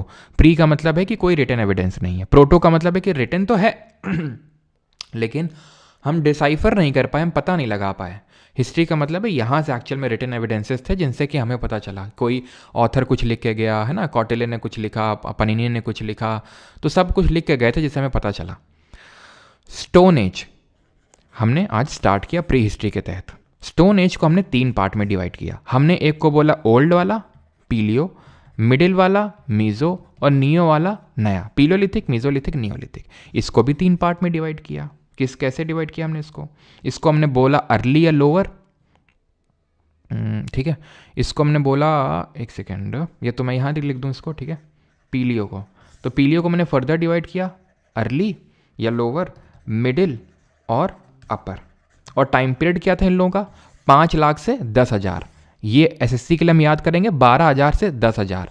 ये क्या याद करेंगे हम, रफली मान के चलेंगे 9,000 या 10,000 के बाद से 9,000 से लेके 1,000। वैसे तो एक्चुअल में 7,000 से लेके 1,000 बीसी तक रहता है, ठीक है। अब पीलियोलिथिक में हमने स्टार्ट किया था 5 लाख से लेके 50,000, 5 लाख से लेके 50,000 बीसी तक। यहाँ पर एकदम रॉ फॉर्मेट में स्टोन यूज़ हो रहे थे। यहाँ पर आ गई थी फ्लेक टेक्नोलॉजी। फ्लेक टेक्नोलॉजी मतलब काट के। यहाँ पर फ्लिंट टेक्नोलॉजी आ गई थी और यहाँ पे लोग केव में, गुफाओं में रह रहे थे और रॉक शेल्टर्स में रह रहे थे। भीमबेटका रॉक पेंटिंग को आप यहाँ पर रिकॉल कर सकते हैं, ठीक है, डिडवाना राजस्थान। देन हम आए कहाँ पे, मीजोलिथिक में। मीजोलिथिक में जो इंपॉर्टेंट फीचर है वो माइक्रोलिथ है। माइक्रोलिथ का मतलब है छोटे छोटे पत्थर, छोटे छोटे पत्थर का ये जो है इस्तेमाल करते थे माइक्रोलिथ वाले। यहाँ पे ही सबसे पहले क्या स्टार्ट हुआ, डोमेस्टिकेशन स्टार्ट हुआ, जानवरों को पालना स्टार्ट हुआ। बागोर और आदमगढ़ से हमें एविडेंस मिले, बागोर राजस्थान और आदमगढ़ मध्य प्रदेश, वहाँ से हमें डोमेस्टिकेशन के एविडेंस मिले। प्लस और क्या मिला, और ठीक है, और ये लोग पीले और मीजो वाले हंटर और गैदरर थे, मारते थे खाते थे, मारते थे खाते थे, ठीक। और एग्रीकल्चर यहाँ से स्टार्ट हुआ, कहाँ से, यहाँ से। और यहाँ से पॉलिश्ड स्टोन टूल से स्टार्ट हुआ, मतलब एक तरह से ढंग से डेवलप हुए नियोलिथिक वाले में। और यहाँ पर सेल्ट नाम के जो टूल्स होते थे उनको हम सेल्ट टाइप के टूल्स देखने को मिलते थे, जो इस तरह के होते थे, बड़े ही एडवांस टाइप, मतलब बहुत ही लंबे टाइप और बहुत ही पैने टाइप डेवलप्ड, ठीक है। फूड प्रोड्यूसर थे, एग्रीकल्चर था, तो यहाँ पर पॉटरी भी डेवलप हुई। पॉटरी कोई कलर्ड नहीं थी, वो सिंपल हमारी कैसी थी, कॉर्ड इम्प्रेस थी, लाइंस थी। ये नियोलिथिक साइट है हमारी मेहरगढ़, जहाँ से हमें किसके एविडेंस मिले, सबसे पहले गेहूं के, कपास के यानी कि वीट, कॉटन और बार्ले के, ठीक है। और यहीं से हमें मेहरगढ़ में ही क्या मिला कि यहाँ पर लोग मड ब्रिक हाउसेस में रह रहे थे। कहाँ पड़ता है, प्रेजेंट डे पाकिस्तान में। प्लस हमें सबसे पहले चावल के एविडेंस मिले, कोलदीवा, जो कि प्रेजेंट डे प्रयागराज के पास पड़ता है। अर्लीस्ट एविडेंस ऑफ राइस मिला यहाँ पे हमें, ठीक है। इसके बाद हमने पढ़ा चालकोलिथिक यानी कॉपर एज। चालकोलिथिक का मतलब हो गया 3.5 या फिर आप 4,000 बीसी मान सकते हो। 4,000 बीसी से लगभग वही हमारा 1,500 बीसी तक, ठीक है। ये टाइम पीरियड है कॉपर एज का। तो कॉपर एज में हमने देखा कुछ साइट इंपॉर्टेंट थी, जैसे कि यहाँ पर हमारा गणेश्वर जोधपुरा कल्चर था राजस्थान में अहरबानस और गिलुंद, अहरबानस गिलुंद कल्चर। यहाँ पर कयाथा, मालवा और ईरान कल्चर मध्य प्रदेश में। यहाँ पर महाराष्ट्र में जॉर्वे कल्चर। तो ये हमने आज के लेक्चर में पढ़ा है। अब आप जब क्वेश्चन करेंगे तो आपको और मज़ा आएगी, अभी देखना, ठीक है। खासकर जो यूपीएससी वाले हम जो क्वेश्चन करेंगे ना, उसमें और मजा आएगी। और हाँ, टाइम पीरियड जैसे आप में से किसी ने पूछा था, तो टाइमलाइन भी मैं बता देता हूँ। तो सर टाइमलाइन का मतलब होता है कि जैसे आज हम चल रहे हैं 2024 में, 2023, 22 घटाते जाओ, ठीक है। तुम्हारा जन्म हो सकता है हुआ होगा सन 2000 में, हो सकता है किसी का 1999 में, फिर ऐसे 1900 मिलेगा, 1800, 1700, ऐसे करके जीरो भी तो कभी मिलेगा, पीछे जाओगे। जीरो के पहले क्या लाइफ एग्जिस्ट नहीं करती थी क्या, कि यहीं से लाइफ एग्जिस्ट हुई और लाइफ एग्जिस्ट करते हुए 2024 साल हुए हैं, अभी लाखों साल से कर रही है, अभी देख रहे हैं। तो उनको जो जीरो से पहले वाले हैं, जीरो का मतलब है कि इसी साल जीसस का जन्म हुआ था, जीसस क्राइस्ट का, तो उसके पहले वाले साल उनको बीसी से रिप्रेजेंट करते हैं, बिफोर क्राइस्ट बोलते हैं। और जब इसमें हम आगे बढ़ते हैं तो नंबर घटता है, यानी कि आपका 1000 बीसी पहले आया होगा, 9000 बीसी बाद में, देन 8000 या फिर 900, 700, 800, 500, 600, है ना, 400, 300, 200, 100, 0, फिर इस तरह से। जब एडी में बढ़ते हो तो नंबर बढ़ता है, बीसी में बढ़ते हो तो नंबर घटता है, ठीक है। ये मैं आपको पहले ही हम लोग देख चुके हैं। अब क्वेश्चन जल्दी से करते हैं। तो पहला क्वेश्चन ये रहा, the pre historic period in the early development of human being is commonly known as. Pre historic period तो ओल्ड, मीजो, आयरन या फिर न्यू स्टोन एज। अब प्री हिस्ट्री की बात हो रही तो सर स्टोन एज है, लेकिन सबसे अर्ली अगर डेवलपमेंट पूछेगा तो सबसे पहले तो हमारा स्टार्ट हुआ था ओल्ड स्टोन एज से, यानी कि पीलियोलिथिक से, ठीक है। In India the practice of erecting megalith began about, अब ये मेगालिथ मैंने नहीं पढ़ाया है, ये मैं अभी पढ़ाऊंगा भी नहीं, ये हम जब साउथ इंडिया की हिस्ट्री स्टार्ट करेंगे तब मैं आपको बताऊंगा। उत्तर तो इसका ये होगा, लेकिन मेगालिथ का मतलब, मेगा का मतलब बड़ा और लिथ का मतलब पत्थर, बड़ा बड़ा पत्थर साउथ इंडिया में देखने को मिल रहा था, अभी नहीं मैंने आपको पढ़ाया, इसलिए इस क्वेश्चन को स्किप करिए। Iron age is so named because during this time iron mostly replaced which in implement and weapon. इसको भी आप अभी छोड़ सकते हैं बिकॉज अभी हमने ब्रॉन्ज एज नहीं पढ़ा है, ठीक है। वैसे तो इसका ब्रॉन्ज होगा, ब्रॉन्ज को रिप्लेस किया था आयरन ने, लेकिन छोड़ दीजिए क्योंकि एक्चुअल में हमने आज पढ़ा है स्टोन एज, स्टोन एज के बाद हमने देखा कॉपर आया, कल पढ़ेंगे ब्रॉन्ज, परसों पढ़ेंगे आयरन, तो परसों आएगा आयरन, धीरे धीरे धीरे आयरन की ओर हम बढ़ेंगे, आयरन एज उसी को बोलते हैं। Pottery was first traceable in which period of ancient Indian history, तो पॉटरी यानी कि सबसे पहले मिट्टी के बर्तन का पता किस एज में चलता है, चैल्कोलिथिक, पीलियो, नियो या फिर मीसोलिथिक। तो मिट्टी के बर्तन याद करो, जब एग्रीकल्चर आया था, जब खेती बाड़ी होगी तभी तो अनाज स्टोर करेंगे। Bhimbetka a noted site of the Palaeolithic period is located in which state of India, Bhimbetka कहाँ पर है, तो भीमबेडका है आपकी मध्य प्रदेश, भोपाल के पास। किसने डिस्कवर किया था, वीएस वाकांकर। अगला question low, during which of the following period ostrich were found in India, याद करो, पटने, महाराष्ट्र, याद आया कुछ, कौन सी साइट थी, Palaeolithic. In which of the following site of jadeite stone was found, jadeite पत्थर कहाँ देखने को मिला, महागढ़ा में, मेहरगढ़ में, हल्लूर में या डाउजली हेडिंग। तो मेहरगढ़ में तो राइस का, मेहरगढ़ में तो वीट, बार्ले और कॉटन का एविडेंस मिला, और यहाँ पर लोग रहते थे मड ड्वेलिंग्स में, ठीक है। हल्लूर कहाँ है, कर्नाटक में। दाउजली हेडिंग असम। जेडाइट स्टोन जो ग्रीन कलर का स्टोन होता था। In which among the following periods Catal Huyuk was one of the most famous sites, तो कैटल हुयुक कहाँ पर देखने को मिला, नियोलिथिक, मीजोलिथिक, पीलोलिथिक या फिर चाल्कोलिथिक। हिमांशी, अप्रिंशिका, सेजल, चंदनी, सुपर्णा, रजत, प्रवीण, चलो सभी का सही है। सही आंसर क्या होगा यहाँ पर, कैटल हुयुक कहाँ पे, टर्की में। कौन सी थी, नियोलिथिक थी। प्रोटो है ना, प्रोटो सिटी, याद है, प्रोटो सिटी मैंने बताया था, one of the first modern city, कहाँ पर, टर्की, जो अभी तुर्की हो चुका है। The duration of mesolithic period, तो इसी क्वेश्चन की मैं बात कर रहा था, सीजीएल 12 दिसंबर 2022 को पूछा गया कि जो मीजोलिथिक पीरियड का ड्यूरेशन था वो क्या था। तो वैसे तो हमने पढ़ा है कि 10,000 में ख़त्म हुआ था पिलोलिथिक, तो स्टार्ट हुआ। अब ये इंडिया की बात हो रही है, कहीं कहीं पे तो बहुत जल्दी ही मीजोलिथिक स्टार्ट हो गया था। बहुत जल्दी का मतलब हो सकता है वहाँ पर 15,000 बीसी में ही मीजोलिथ के हमें एविडेंस देखने को मिले थे, ठीक है। तो आंसर क्या होगा, 12,000 से 10,000, ठीक है।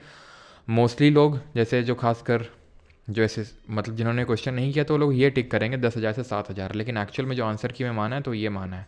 तो एटलीस्ट ये कि अगर कल कोई पूछता है, ठीक है, तो हमारे पास एविडेंस है। और celt is dash from the neolithic period, तो सेल्ट क्या है, एक टॉम्ब है, हाउस है, टूल है, अर्न है। अगर मैंने नहीं, वैसे तो हमने अभी किया भी है, नहीं भी अगर मैंने पढ़ाया होता तो भी आप आसानी से कर सकते थे। टूम्ब वगैरह भी कहाँ, अभी ढंग से खाना तो मतलब उगा नहीं पा रहे हैं, ठीक है। एग्रीकल्चर अभी तो एग्रीकल्चर करना स्टार्ट किया, टूम्ब कहाँ से, रहने की तो दिक्कत हो रही है। जैसे हमने देखा था बुरजा होम में है, गड्ढा खोद खोद के रह रहे हैं, टॉम्ब कहाँ से बना लेंगे। हाउस ना, ठीक है। टूल, ये sorry yes it was a tool, ठीक है, मेड ऑफ स्टोन। अर्न क्या होता है वो मैंने आपको बताया, कलश होता है वो earn. Microlith were dash used by early humans, तो माइक्रोलिथ क्या था और किस पीरियड में देखने को मिला माइक्रोलिथ। मोहित सिंह जी, बैच कैसे लेना, बैच परमार अकेडमी एप्लीकेशन और जो www.parmaracademy.in वेबसाइट है वहाँ से आप कर सकते हैं एनरोलमेंट, ठीक है। माइक्रोलिथ होते हैं आपके छोटे जो पत्थर होते हैं, that is small stone tools, option number B.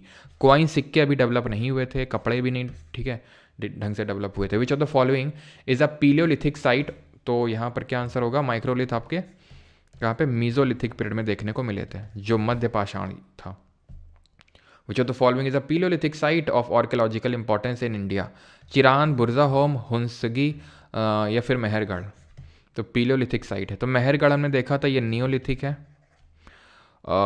Hunsgi Karnataka में, याद आया, हुंसगी, हल्लूर, हुंसगी तो पीलियोलिथिक है, लेकिन हल्लूर जो थी कर्नाटका में वो आपकी नियोलिथिक थी। बुरजा होम ये भी नियोलिथिक है, जहाँ से हमें आपको पता है वो एक तो पिट ड्वेलिंग में गड्ढे में रह रहे थे और डॉग के बरियल था मास्टर के साथ। चिरान से क्या मिला था, चिरान जो कि पटना बिहार के पास है, क्या मिला था यहाँ पर बोन टूल्स मिले थे, यानी कि टूल्स मेड ऑफ बोन, हड्डी के बने हुए। The iron Age site named Tikwada is located in, तो आयरन एज वैसे अभी तो पढ़ा नहीं, लेकिन तिकवाड़ा जो है आपका ये महाराष्ट्र में होगा, ना कि एमपी में, महाराष्ट्र में। Not associated with iron age, ये भी यार पढ़ा नहीं है वैसे तो अभी, ठीक है, इसको अभी स्किप कर दीजिए थोड़ा सा। विच ऑफ द फॉलोइंग, ये कल क्वेश्चन करेंगे। Which of the following periods in India is also associated with iron age, नहीं किया है अभी, ठीक है। वैसे तो आप कर सकते हैं इसको आराम से, क्योंकि आयरन अभी तक नहीं मिला था हमें नियोलिथिक में, यहाँ तक कि हड़प्पा वालों को भी नहीं मिला था। तो यहाँ पे अच्छा पूछा इज ऑल्सो एसोसिएटेड, तो आंसर होगा इसका लेटर वैदिक। ना तो पीलो में था, ना तो नियो में था, ना तो हड़प्पा वालों को पता था, लेटर वैदिक वालों को पता था। ये देख लीजिए एमटीएस इसी बार का क्वेश्चन है, ये भी एमटीएस इसी बार का क्वेश्चन है, ये भी एमटीएस इसी बार का क्वेश्चन है, ये भी एमटीएस इसी बार का क्वेश्चन है, ठीक है। आप देख सकते हैं 1 2 3 4, ठीक है, चौथा क्वेश्चन कर रहे हैं और इसी बार के एमटीएस के पेपर में पूछा गया है। करेंगे अभी यूपीएससी वाले क्वेश्चंस भी करेंगे। तो megalithic site dash is a site on the river God a tributary of Bhima. तो मेगालिथिक जो साइट है कौन सी, ये गॉड रिवर के पास देखने को मिलती है। इनाम गांव हल्लूर तो यार कर्नाटक में है, ठीक है, ये तो होगा नहीं, क्योंकि अगर आप देखें तो भीम रिवर ये महाराष्ट्र में फ्लो होती है, तो महाराष्ट्र में होनी चाहिए। और महाराष्ट्र में इनाम गांव है, इनाम गांव नवडा टोली, याद करो जॉर्वे कल्चर में था इनाम गांव, नवडा टोली दहमाबाद सबसे बड़ा था, ठीक है, तो होगा ऑप्शन नंबर ए। ये आखिरी क्वेश्चन करेंगे, देख रहे हैं ये भी क्वेश्चन किस में है, एमटीएस 2024। एमटीएस में भर भर के एक ही चैप्टर से सवाल आए, देख सकते हैं आप, एक चैप्टर को छोड़ना कितना नुकसानदायक हो सकता है, ठीक है। आयरन एज के बारे में यहाँ पर क्वेश्चन है। The establishment of large cities took place on the basis, वैसे तो आयरन एज यार पढ़ा नहीं है। The ceramic age was painted grey ware, the Indus valley civilization flourish during the iron age, गलत है यार, क्योंकि अभी कल पढ़ेंगे कि आयरन के बारे में इन लोगों को नहीं पता था, तो खैर छोड़ो, अभी इसको कल करेंगे। ये वाला आप अरेंज कर दो, लास्ट क्वेश्चन है, इसके बाद CDS CAPF के क्वेश्चंस करते हैं। Which of the following is the correct chronological sequence of the pre historic period of human activities and civilization. Order बताना है, आराम से आप कर सकते हैं, paleo meso and then neo, ठीक है। पहला मेटल कौन सा था जो इंसानों ने यूज़ किया, बड़ा आसान सा क्वेश्चन है, क्या आंसर होगा। अब हम करते हैं थोड़े अच्छे लेवल क्वेश्चन, ठीक है, 5-6 क्वेश्चन है, 6-7 क्वेश्चन, ठीक है, ये बढ़िया लेवल के क्वेश्चन है, आपको मजा आएगा करने में, करिए जरा।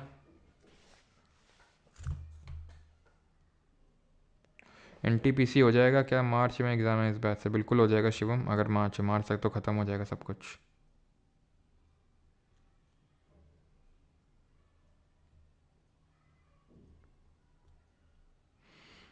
कॉपर सबका सही है, कर लिया इस क्वेश्चन को। Which of the following statement with reference to the neolithic period is not correct, कौन सा सही नहीं है नियोलिथिक के बारे में। The characteristic feature of this period included ground and polished stone, बिल्कुल था। एग्रीकल्चर भी था। एनिमल का डोमेस्टिकेशन तो सर मीजोलिथिक से ही स्टार्ट हो गया था, और पॉटरी भी यहाँ से स्टार्ट हो गई थी, बिल्कुल सही है। देख रहे हो, this period is also known as new stone age, है स्टेटमेंट सही हो गया। The characteristic feature appeared almost at the same time in various parts of the subcontinent. Earliest evidence of agriculture is found from Mehrgarh during 8000 BCE, बिल्कुल सही है। जो मेहरगढ़ है, हम बोलते हैं नियोलिथिक कब से स्टार्ट हुआ सर, 7000 से, ठीक है, तो 7000 8000 BC के अराउंड, BC आप समझते हैं बिफोर क्राइस्ट एरा, तो मेहरगढ़ उस टाइम पे डेवलप हुआ था, और वहाँ से एग्रीकल्चर के एविडेंस मिले, फॉर एग्जाम्पल गेहूँ, बार्ले, कॉटन, ठीक है, तो ये वाला गलत हो जाएगा, ऑड वन आउट, खत्म। ये तीनों सही हमने पढ़े हैं, ये नहीं पढ़ा है। Characteristic feature appeared almost at the same time पे थोड़ी ना अपीयर हुए। इसका बेस्ट एग्जांपल है मेहरगढ़। अभी मेहरगढ़ यहाँ पर है, मेहरगढ़ में नियोलिथिक एविडेंस आ गए, लेकिन तुमको क्या लगता है बुरजा होम और गुफकराल में भी इसी टाइम आ गए, चिरान में भी इस टाइम आ गए, यहाँ हल्लूर में कर्नाटक में भी आ गए, नहीं आए उस टाइम पे, सेम टाइम पे। सबसे पहले मीजोलिथिक के एविडेंस जैसे ना था मेहरगढ़ में देखने को मिले थे। मीजोलिथिक एविडेंस का मतलब है वो लोग जो एग्रीकल्चर करना स्टार्ट कर दिए थे, जो पॉलिश्ड स्टोन का यूज़ करना स्टार्ट कर दिए थे। इनमें से कौन सा एक पॉटरी का टाइप नहीं है, बताओ जल्दी से। मैंने इसमें से आपको 2 करवा दी हैं, बाकी आप एलिमिनेट करके जल्दी से बताओ।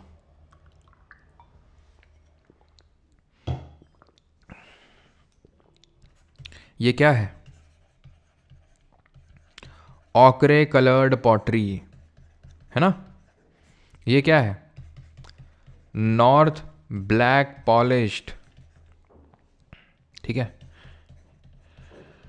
और ये क्या है, ये तो मैंने आपको पढ़ाया ही था, ब्लैक एंड रेड वेट, जो चैल्कोलिथिक में देखने को मिला है ना। तो ये 2 तो मैंने बताया ही था, CC करके कुछ नहीं होता ये, ठीक है। Consider the following statement with reference to the Palaeolithic, CDS 2023 Palaeolithic के बारे में दिया हुआ है, जल्दी से करिए। Isampur was a well known centre of stone tool manufacture located in Gulbarga district of Karnataka and was situated along a small seasonal stream known as Kamtahalla. A Paleolithic blade is a flake tool, the length of which is more than twice the width. Flake tool मैंने बताया था कब develop हुआ था, middle पीलियोलिथिक में। कैसा था, कुछ इस तरह का था भाई, चिप ऑफ करके निकाला जा रहा था, किससे, बड़े वाले स्टोन से, बड़े वाले पत्थर से, साइड से मारा निकल गया। बिल्कुल यहाँ पर दिख रहा है कि भाई लेंथ ज़्यादा है विड्थ से, और मोर देन ट्वाइस तो ही है, तो ये तो सही होगा ही होगा। इसमें भी कोई डेटा कोई फैक्ट इस तरह से नहीं है, ठीक है, और ये सही है आपका। वैसे तो ईसमपुर जो है आपका ये गुलबर्गा डिस्ट्रिक्ट ऑफ कर्नाटक में ये साइट पड़ती है, ठीक है, ईसमपुर। तो ये पीलियोलिथिक साइट ही है ईसमपुर, ध्यान रखना, बोथ 1 और 2 सही है यहाँ पर। कंसिडर द फॉलोइंग, ये आपका CAPF 2023 से क्वेश्चन है, Jorwe culture of the Deccan. बड़ा अच्छा क्वेश्चन है ये, बड़ा अच्छा क्वेश्चन है, करिए जरा, देखते हैं कितने लोगों ने ढंग से लेक्चर को अटेंड किया और कितने लोग अपना जो थोड़ा सा विजडम है उसको यूज़ कर पाएंगे।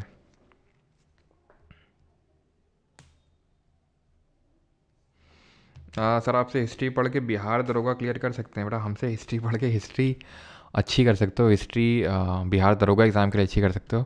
बिहार दरोगा एग्ज़ाम में जो जो आता है वो सब पढ़ना पड़ेगा आपको, है ना, तब बिहार दरोगा का एग्ज़ाम क्रैक होगा। करें क्वेश्चन को।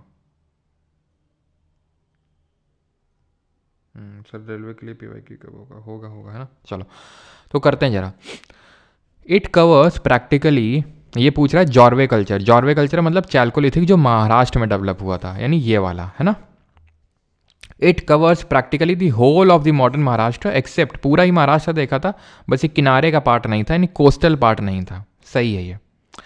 Pravara Godavari valley seem to have been the nuclear zone, का मतलब है कि सेंट्रल जोन ये था, इसके अराउंड डेवलप हुआ था।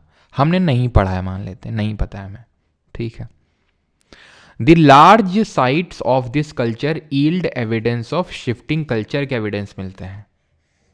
अब अगर आपने ये ज्योग्राफी पढ़ी है मेरे से, ठीक है, जो कि हमने अभी पढ़ चुके हैं, तो उसमें शिफ्टिंग एग्रीकल्चर देखा था क्या होता है, जिसको हम प्रिमिटिव सबसिस्टेंस फार्मिंग के नाम से भी जानते हैं, जिसको स्लैश एंड बर्न एग्रीकल्चर बोलते हैं। स्लैश एंड बर्न का मतलब है, स्लैश का मतलब काटा, बर्न का मतलब जलाया। जलाने के लिए पहले तो काटना पड़ेगा ना, और काटोगे किससे? मुंह से काटोगे क्या? कट कट कट कट, ऐसे तो काटोगे नहीं। तो किससे काटोगे?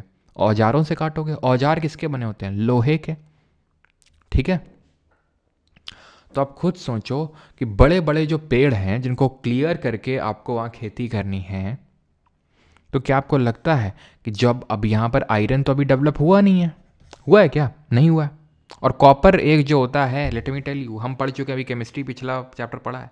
कॉपर क्या होता है? कॉपर एक भाई सारे मेटल मैलेबल होते हैं, लेकिन आपको पता है कॉपर उतना हार्ड नहीं होता है, लेकिन उतना हार्ड नहीं होता कि आप बड़े बड़े पेड़ काट डालें कॉपर से, और इतना लार्ज अमाउंट में अवेलेबल नहीं होता, आयरन के बिना पॉसिबल नहीं है।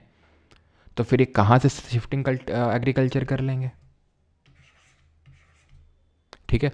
और दूसरा वाला आपका सही होगा ये, ठीक है। तो यहाँ पे ये थोड़ा सा लॉजिक लगाना था ज्योग्राफी वाला, कि जब आयरन नहीं इनके पता, तो फिर शिफ्टिंग एग्रीकल्चर कैसे प्रैक्टिस कर लेंगे? शिफ्टिंग के तो स्लैश एंड बर्न करना पड़ेगा, काटना पड़ेगा, देन जलाना पड़ेगा। With reference to the mesolithic art in India, consider the following statement. CDS इसी बार के CDS का क्वेश्चन है 2024 का। Alexander Burns discovered the first rock paintings in India at Sohagi Ghat in Uttar Pradesh. गलत हो जाएगा, मैंने अलेक्जेंडर बर्न्स तो पढ़ा ही नहीं है। मैंने आपको आर्कीबोल्ड कार्लेलाइल का नाम बताया था, आर्कीबोल्ड कार्लेलाइल। और अगर हम बात करें जो भीमवेड का, वो तो VS वाकांकर करके थे, वो उन्होंने डिस्कवर किया था, ठीक है। तो ये नाम तो गलत होगा, पहला गलत, 2 अपने आप सही हो गया, 2 को सही होना ही पड़ेगा। Bhimbetka rock painting were discovered when archaeologist VS Wakankar, I think मैंने स्पेलिंग गलत लिख दी थी, वाकांकर जी की, W से स्टार्ट होता है ये, ठीक है। तो VS Wakankar noticed the rocks out of a train window while traveling from Bhopal to Itarsi and got off the nearest railway station to explore the site। सही है। तुम्हारे साथ कुछ और होता होगा, तुमने किसी को देख लिया है ना, उतर गए जल्दी से किसी और पर्पस के लिए। अब खैर मेरा मुंह मत खुलाओ तुम ठीक है, दूसरा तो सही खैर होना ही था। द पेंटिंग्स एंड एनग्रेविंग्स, मतलब तुमने कोई बुक देखी और तुम उतर गए बुक खरीदने के लिए, मैं उसकी बात कर रहा हूँ, ठीक है। The paintings and engravings do not exist in the same shelter in the rock art of Odisha. The paintings and engravings do not, गलत हो गया, ठीक है। They do exist. खुद ही सोचो अगर किसी एक केव में भी अगर एग्जिस्ट कर गई होंगी, एनग्रेविंग का मतलब पता है ना कि पत्थर में अपने कुछ मतलब ऐसे गड्ढा गड्ढा करके हल्का सा लिखा है, और ठीक है, एनग्रेविंग्स का मतलब वही जो हमने देखा था यार भीमबेटका वाली में, जो मैंने पिक्चर लगा रखी थी, तो एनग्रेविंग्स हो गई, ठीक है। और मतलब एक तरह से वो पेंटिंग हो गई, और एनग्रेविंग का मतलब हो गया कि उसमें कुछ गड्ढा कर करके उसमें कुछ बनाया गया है। तो अगर किसी एक केव में भी हमें मिल गया होगा तो ये स्टेटमेंट अपने आप गलत हो जाएगा, आंसर यहाँ पर 2 ओनली होगा। अगला है आपका ये सिविल सर्विसेज का है, देख रहे हैं आप, सिविल सर्विसेज का क्वेश्चन आप सॉल्व करने वाले हैं। हिंदी में बताया तो सब मैंने, पूरा पाषाण, मध्य पाषाण, नव पाषाण और ताम्र पाषाण बोलते हैं चाल्कोलिथिक को, ठीक है, चाल्कोलिथिक को वो बोलते हैं। इतना बड़ा क्वेश्चन देख के ही स्किप कर दूं मैं तो आलसी कहीं की। अच्छा चलो भाई, तो हिस्टोरिकल प्लेस क्या है, बुरज़ाहोम तो किसके लिए फेमस थी? Burzahom rock cut shrines, Chandraketugarh terracotta art, ये तो सही है आपकी, चंद्रकेतुगढ़ वेस्ट बंगाल में। टेराकोटा क्या होता है, कल पता चलेगा तुम्हें टेराकोटा क्या होता है। मिट्टी होता है ना, मिट्टी को पका के जो बनता है उसी को टेराकोटा बोलते हैं, ये सही होगा आपका। गणेश्वर जोधपुरा कल्चर याद करो, गणेश्वर कहाँ, राजस्थान में, तो ये भी सही होगा आपका, ठीक है। रॉक कट केव देखने को मिल रही है भीमबेटका में, ठीक है, तो ये नहीं होगा। बुरज़ाहोम में हमने क्या पढ़ा था, एक तो मास्टर डॉग को मास्टर के साथ बरी किया गया था, प्लस हमें देखने को मिला था कि लोग गड्ढों में रह रहे थे, पिट ड्वेलिंग में रह रहे थे, प्लस यहाँ पर चिरांद की तरह ही बोन टूल्स यहाँ से भी हमें देखने को कुछ कुछ मिले थे। तो ये वाला गलत हो जाएगा, और 1 2 3 तो कहीं है भी नहीं, 2 और 3 हो जाएगा, ठीक है। अगर आप ये पहला एलिमिनेट कर दिए होते तो ये गए थे, 3 अपने आप सही हो गया था, ठीक है, 3 अपने आप सही हो गया था, बस 2 को देखना, तो 2 भी सही था यहाँ पर। करो ये CDS 2024, ये सिविल सर्विसेज 2021 का है, और ये CDS 2024। और एक चीज़ तुम देखो, चंद्रकेतुगढ़, चंद्रकेतुगढ़, तो ये इंपॉर्टेंस होती PYQ उसकी, चाहे वो SSC का एग्ज़ाम हो चाहे UPSC का एग्ज़ाम हो। तो चंद्रकेतुगढ़ अभी पता है मैंने, वेस्ट बंगाल, ख़त्म हो गया उसी से, ये ख़त्म 3 अपने आप सही हो गया, 3 अपने आप सही हो गया, पता भी नहीं है फिर भी। मंगाड़ू केरल में मेगालिथिक साइट है, मेगालिथिक तो ऐसे पढ़े भी नहीं अभी, वो पढ़ेंगे हम आगे। 3 अपने आप सही हो गया। अब मुझे 2 और 4 में चुनना है। इनाम गांव महाराष्ट्र में चाल्कोलिथिक, पक्का सही है, पक्का सही है। जॉर्वे कल्चर में देख लो, देख लो तुम जॉर्वे में।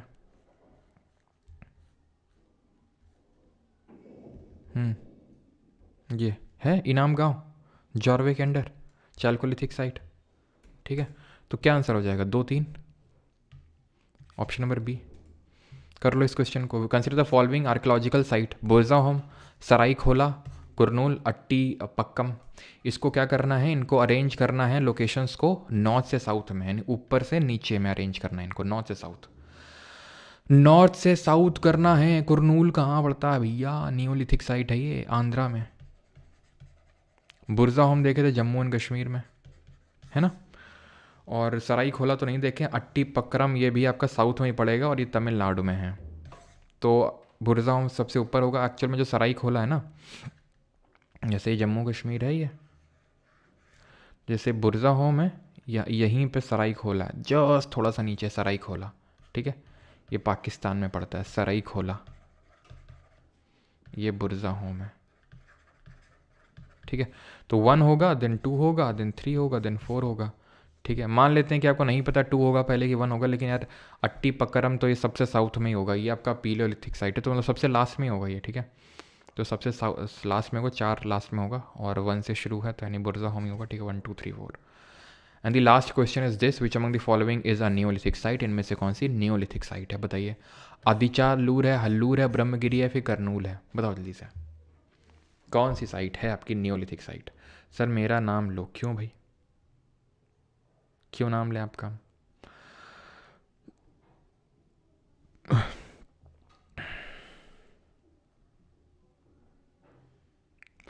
तो भाई यहाँ पर सही आंसर क्या होगा, तो हल्लूर जो कि आपका आंध्रा में है, सॉरी कर्नाटका में, ठीक है, कुरनूल आंध्रा में, option number B. I got second rank in and IWAI MTS, thank you so much Sartaj Satinder, congratulations for getting the AIR2। Okay चलो, तो थैंक यू सभी को, सारे क्वेश्चंस हमने ख़त्म कर लिए हैं। और ये हमने छोटा सा चैप्टर, भले आपको अनइम्पॉर्टेंट लग रहा हो लेकिन आप देखो, ठीक है। मैंने आपको क्वेश्चन दिखाई है, 1 2 3 4 5 6, ठीक है, 5 क्वेश्चन आए हैं सिर्फ MTS में इसी चैप्टर से, राइट। चलिए, तो बाकी जिन लोगों को बैच में एनरोल करना है, बिकॉज ये लेक्चर हमारे फ्री लाइव स्ट्रीम होते हैं यूट्यूब पे, तो अगर आप फ्री में करना चाहते हो तो यूट्यूब से फ्री लाइव स्ट्रीम कर सकते हैं। लेकिन अगर आपको रिकॉर्डिंग 100 नोट्स चाहिए, ठीक है, क्विज चाहिए, तो आप यहाँ पर कर सकते हैं। और एक चीज़ और, let me tell you one more surprise. जी, सरप्राइज का मैंने PPT नहीं लगा रखा है। सरप्राइज ये है सभी के लिए कि इस बैच में अंग्रेजी भी ऐड कर दिया गया। जी हाँ दोस्तों, कैसा लगा सुन के? इंग्लिश की भी क्लासेस मैं नहीं पढ़ाने वाला हूँ, ऑब्वियस सी बात है। मतलब जो लोग बैच में, उनको तो पता है इंग्लिश की क्लासेस स्टार्ट हो चुकी हैं, ठीक है। कुछ क्लासेस आप लोगों को, मतलब एक चैप्टर डिटर्मिनर हो भी चुका है, और किस तरह का क्या है वो तो बैच वालों को पता है। बाकी ये इंग्लिश की क्लासेस भी आपको, and with no additional cost, actual में एडिशनल कॉस्ट है अगर आप बैच में अलग से एनरोल करना चाहते हैं इंग्लिश का, जिसकी डेमो क्लासेस भी आपको मिल जाएंगी, तो आप परमार अकेडमी ऐप पे जाएंगे तो वहाँ पर आपको सिर्फ 99 रुपीज़ में पूरा अंग्रेजी का बैच मिल जाएगा, ठीक है। और ये बैच वालों के लिए, जो ये परमार GK बैच में होंगे, यानी इस बैच में GK भी है, साइंस भी है, इस बार कंप्यूटर भी ऐड कर दिया गया है, और यही नहीं, इस बार इंग्लिश भी ऐड कर दिया गया इसी बैच में, एंड उसी कॉस्ट में। और पिछली बार ये बैच का प्राइस कितना था? इतना था पिछली बार, और पिछली बार कंप्यूटर नहीं था और इंग्लिश भी नहीं था। इस बार कंप्यूटर भी ऐड है, अपडेटेड कंटेंट है GK का, और सारे 100 नोट्स जितना कुछ हुआ था, और इंग्लिश भी है, इंग्लिश भी ऐड हो गया इसमें आपका, ठीक है। कितना सब्जेक्ट कवर हो गया है वो अभी सिर्फ एक चैप्टर हुआ है डिटर्मिनर, लेकिन सर से मैंने बोल दिया, सर आप स्टार्टिंग से ही स्टार्ट करो, नाउन से। तो नाउन से बस स्टार्ट होने वाला है, कल या परसों से आपका स्टार्ट हो जाएगा, ठीक, क्लियर? हाँ जी। कौन पढ़ाएगा इंग्लिश? तो पुष्पेन सर पढ़ाने वाले इंग्लिश, और उनके लेक्चर्स जो है वो भी आपको मिल जाएंगे। अगर कोई ऐसा है किसी को अलग से इंग्लिश का अगर बैच लेना है, तो इसलिए मैं अलग से बना रहा हूँ, ठीक है, कि अगर किसी को अलग से लेना, और ये भी आप देख सकते हैं कितना भारी अमाउंट है उसका। भारी अमाउंट इसीलिए इतना रखा गया सो दैट सीरियस स्टूडेंट आए, क्योंकि सर के पास भी काफ़ी टाइम की कमी रहती है, काफ़ी रेपुटेड फैकल्टी हैं कानपुर में, ठीक है, तो उनके पास भी काफ़ी कम टाइम रहता है। जैसे तैसे सर से मैंने टाइम मांगा है, और ये भारी चार्ज मैं इसीलिए ले रहा हूँ यहाँ पे, ठीक है। जो बैच में उनके लिए तो फ्री है, कल भी मैंने बताया था, बैच वालों के लिए तो मैं फ्री रखूँगा। मैं अलग से अगर किसी को लेना है तो इसलिए मैं अलग कर रहा हूँ इसको, ठीक है। Pushpen sir, yes. अच्छा कनपुरिया जी, आप हिस्ट्री से PhD कर रहे हैं? Okay sir. सर आप भी तो अच्छा पढ़ाते हैं, तो मतलब क्या सारे सब्जेक्ट पढ़ा डालें क्या, हैं, इंग्लिश और वो सब कुछ?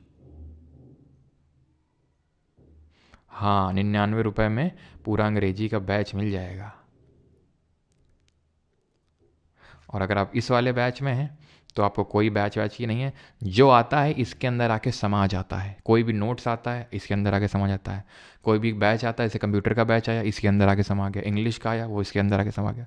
इससे कोई बच नहीं पाता इस बैच से, ठीक है। हिमांशु बोरा जी, ठीक है, नाम ले लिया।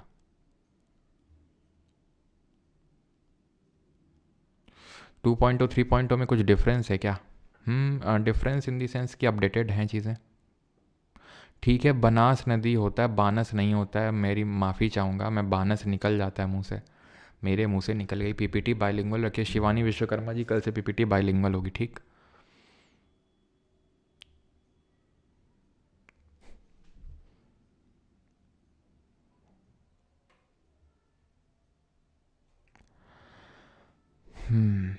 चलिए भाई, तो बन जाओ अंग्रेज 99 रुपये। भाई ये जो इंग्लिश है ये अंग्रेजी स्पीकिंग का कोर्स नहीं है, SSC के लिए है ये, ठीक है, मिली टू टारगेटिंग SSC सीजिल, है ना। English demo need Vladimir Putin ji, demo I think अभी तो अभी तुरंत इमीडिएटली आप जाओगे तो शायद अभी आपको एप्लीकेशन पे नहीं मिलेगा, लेकिन आप अभी चेक करना घंटे 2 घंटे बाद तो आपको विद डेमो मिल जाएगा। ठीक है, विद डेमो भी वहाँ पर लेक्चर अपलोडेड होगा। ठीक है, तो आप देख सकते हैं। ऑलराइट, थैंक यू, धन्यवाद सभी को, धन्यवाद। एनग्रेविंग ट्रीज़ में भी होते हैं आजकल। हाँ, जब आगे कल जाके कुछ वो होगा ना आर्कियोलॉजी, तो वही मिलेगी। रीजनिंग में भी प्रॉब्लम होती है क्या तुम लोगों को? क्यों? ब्लैक होल फॉर हाँ, ये बैच ब्लैक होल की तरह है, जो भी आता है समा जाता है इसमें आके। जीके समा गई, साइंस समा गई, कंप्यूटर समा गया है, सारे नोट समा गए रेलवे के सबके, और इंग्लिश भी आके समा गया यहीं पे। सर ये प्रॉफिटेबल हो? क्या प्रॉफिटेबल होगा? इंग्लिश भाई वो तुम्हारे ऊपर है, पढ़ना है पढ़ो, ना पढ़ना ना मत पढ़ो। ठीक है, इंग्लिश के लिए तो ये बैच लिए नहीं हो, लिए तो तुम जीके के लिए हो। ठीक है, हमने तो कुछ स्टूडेंट मैसेज कर रहे थे, सर इंग्लिश के लिए कुछ करो, इंग्लिश में दिक्कत होती है, खासकर हिंदी मीडियम वाले बैकग्राउंड के लिए। तो इसलिए मैंने इंग्लिश को भी ऐड कर दिया बैच में, और अलग से इतना भारी अमाउंट ऑफ 99 रुपीज़ रख के इसलिए किया है, सो दैट कि अगर किसी को मान लो इस बैच में नहीं है, वो इस वाले बैच में नहीं है, तो वो कैसे पढ़ेगा, तो उसके लिए ये रख दिया है भारी अमाउंट 99 रुपीज़ में अलग से। ठीक है,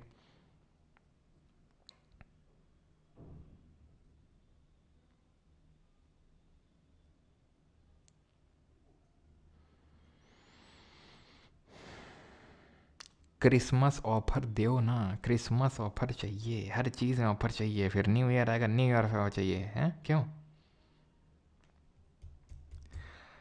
करंट अफेयर क्लास होगी पिछले नवंबर का तो हम लोगों ने किया ही था, और दिसंबर का भी करेंगे अभी, है ना।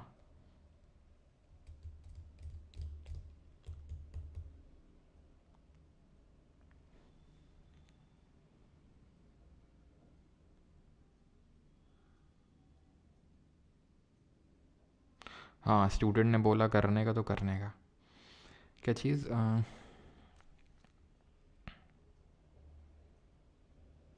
सिनौली आपका ये आंध्र प्रदेश में है, ये आपका सिनौली मतलब ब्रॉन्ज एज है ना, तो ब्रॉन्ज एज तो कल पढ़ेंगे।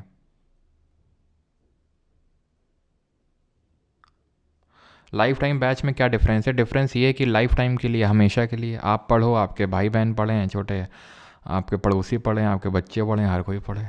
ठीक है जब तक है जहाँ तब तक है ये बैच, और कोर्स वैलिडिटी ये 1 साल है कि 1 साल तक रहेगा ये। हम्म। सर रेगुलर क्लास अभी बैच टाइप स्टार्ट नहीं हुआ था ना, वो तो ऐसे मैंने क्लास आपको डलवाई थी इसलिए कि भाई आपको कैसा क्या लग रहा है। अब आपने बोला बहुत अच्छा लग रहा है, कंटिन्यू करिए, तो आज इसीलिए अनाउंसमेंट कर रहा हूँ। कल बैच में बताया था कि भाई इस तरह से आपकी इंग्लिश की क्लासें हैं स्टार्ट हो रही हैं, इसीलिए तो आज अनाउंसमेंट कर रहा हूँ। अब स्टार्ट हो रही हैं तो मतलब बेसिक से स्टार्ट होंगी और एकदम टिल एंड एडवांस तक जाएंगी, नाउन से स्टार्ट होंगी चीज़ें। ठीक है, और अभी कुछ टाइम के लिए तो रिकॉर्डेड रहेंगे कुछ क्लासेस, क्योंकि सर के पास टाइम के बहुत ज़्यादा इश्यूज़ हैं। जैसे मैंने बताया, काफ़ी सर रेप्यूटेड टीचर हैं कानपुर में, तो थोड़ा बिज़ी रहते हैं। ठीक है, ऑफलाइन वगैरह में भी, तो थोड़ा शुरू में मतलब रिकॉर्ड रहेगा इक्का दुक्का, फिर मैं बोल दूंगा तो लाइव लेंगे, फिर आप डाउट भी क्लियर कर पाएंगे वहाँ पे। ठीक है, चलो थैंक यू।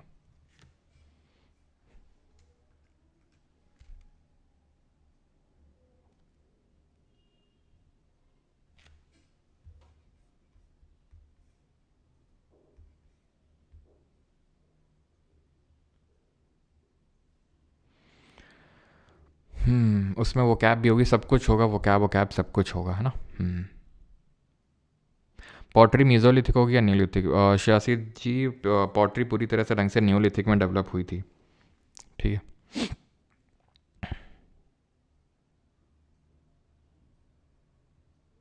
चलिए भाई, थैंक यू।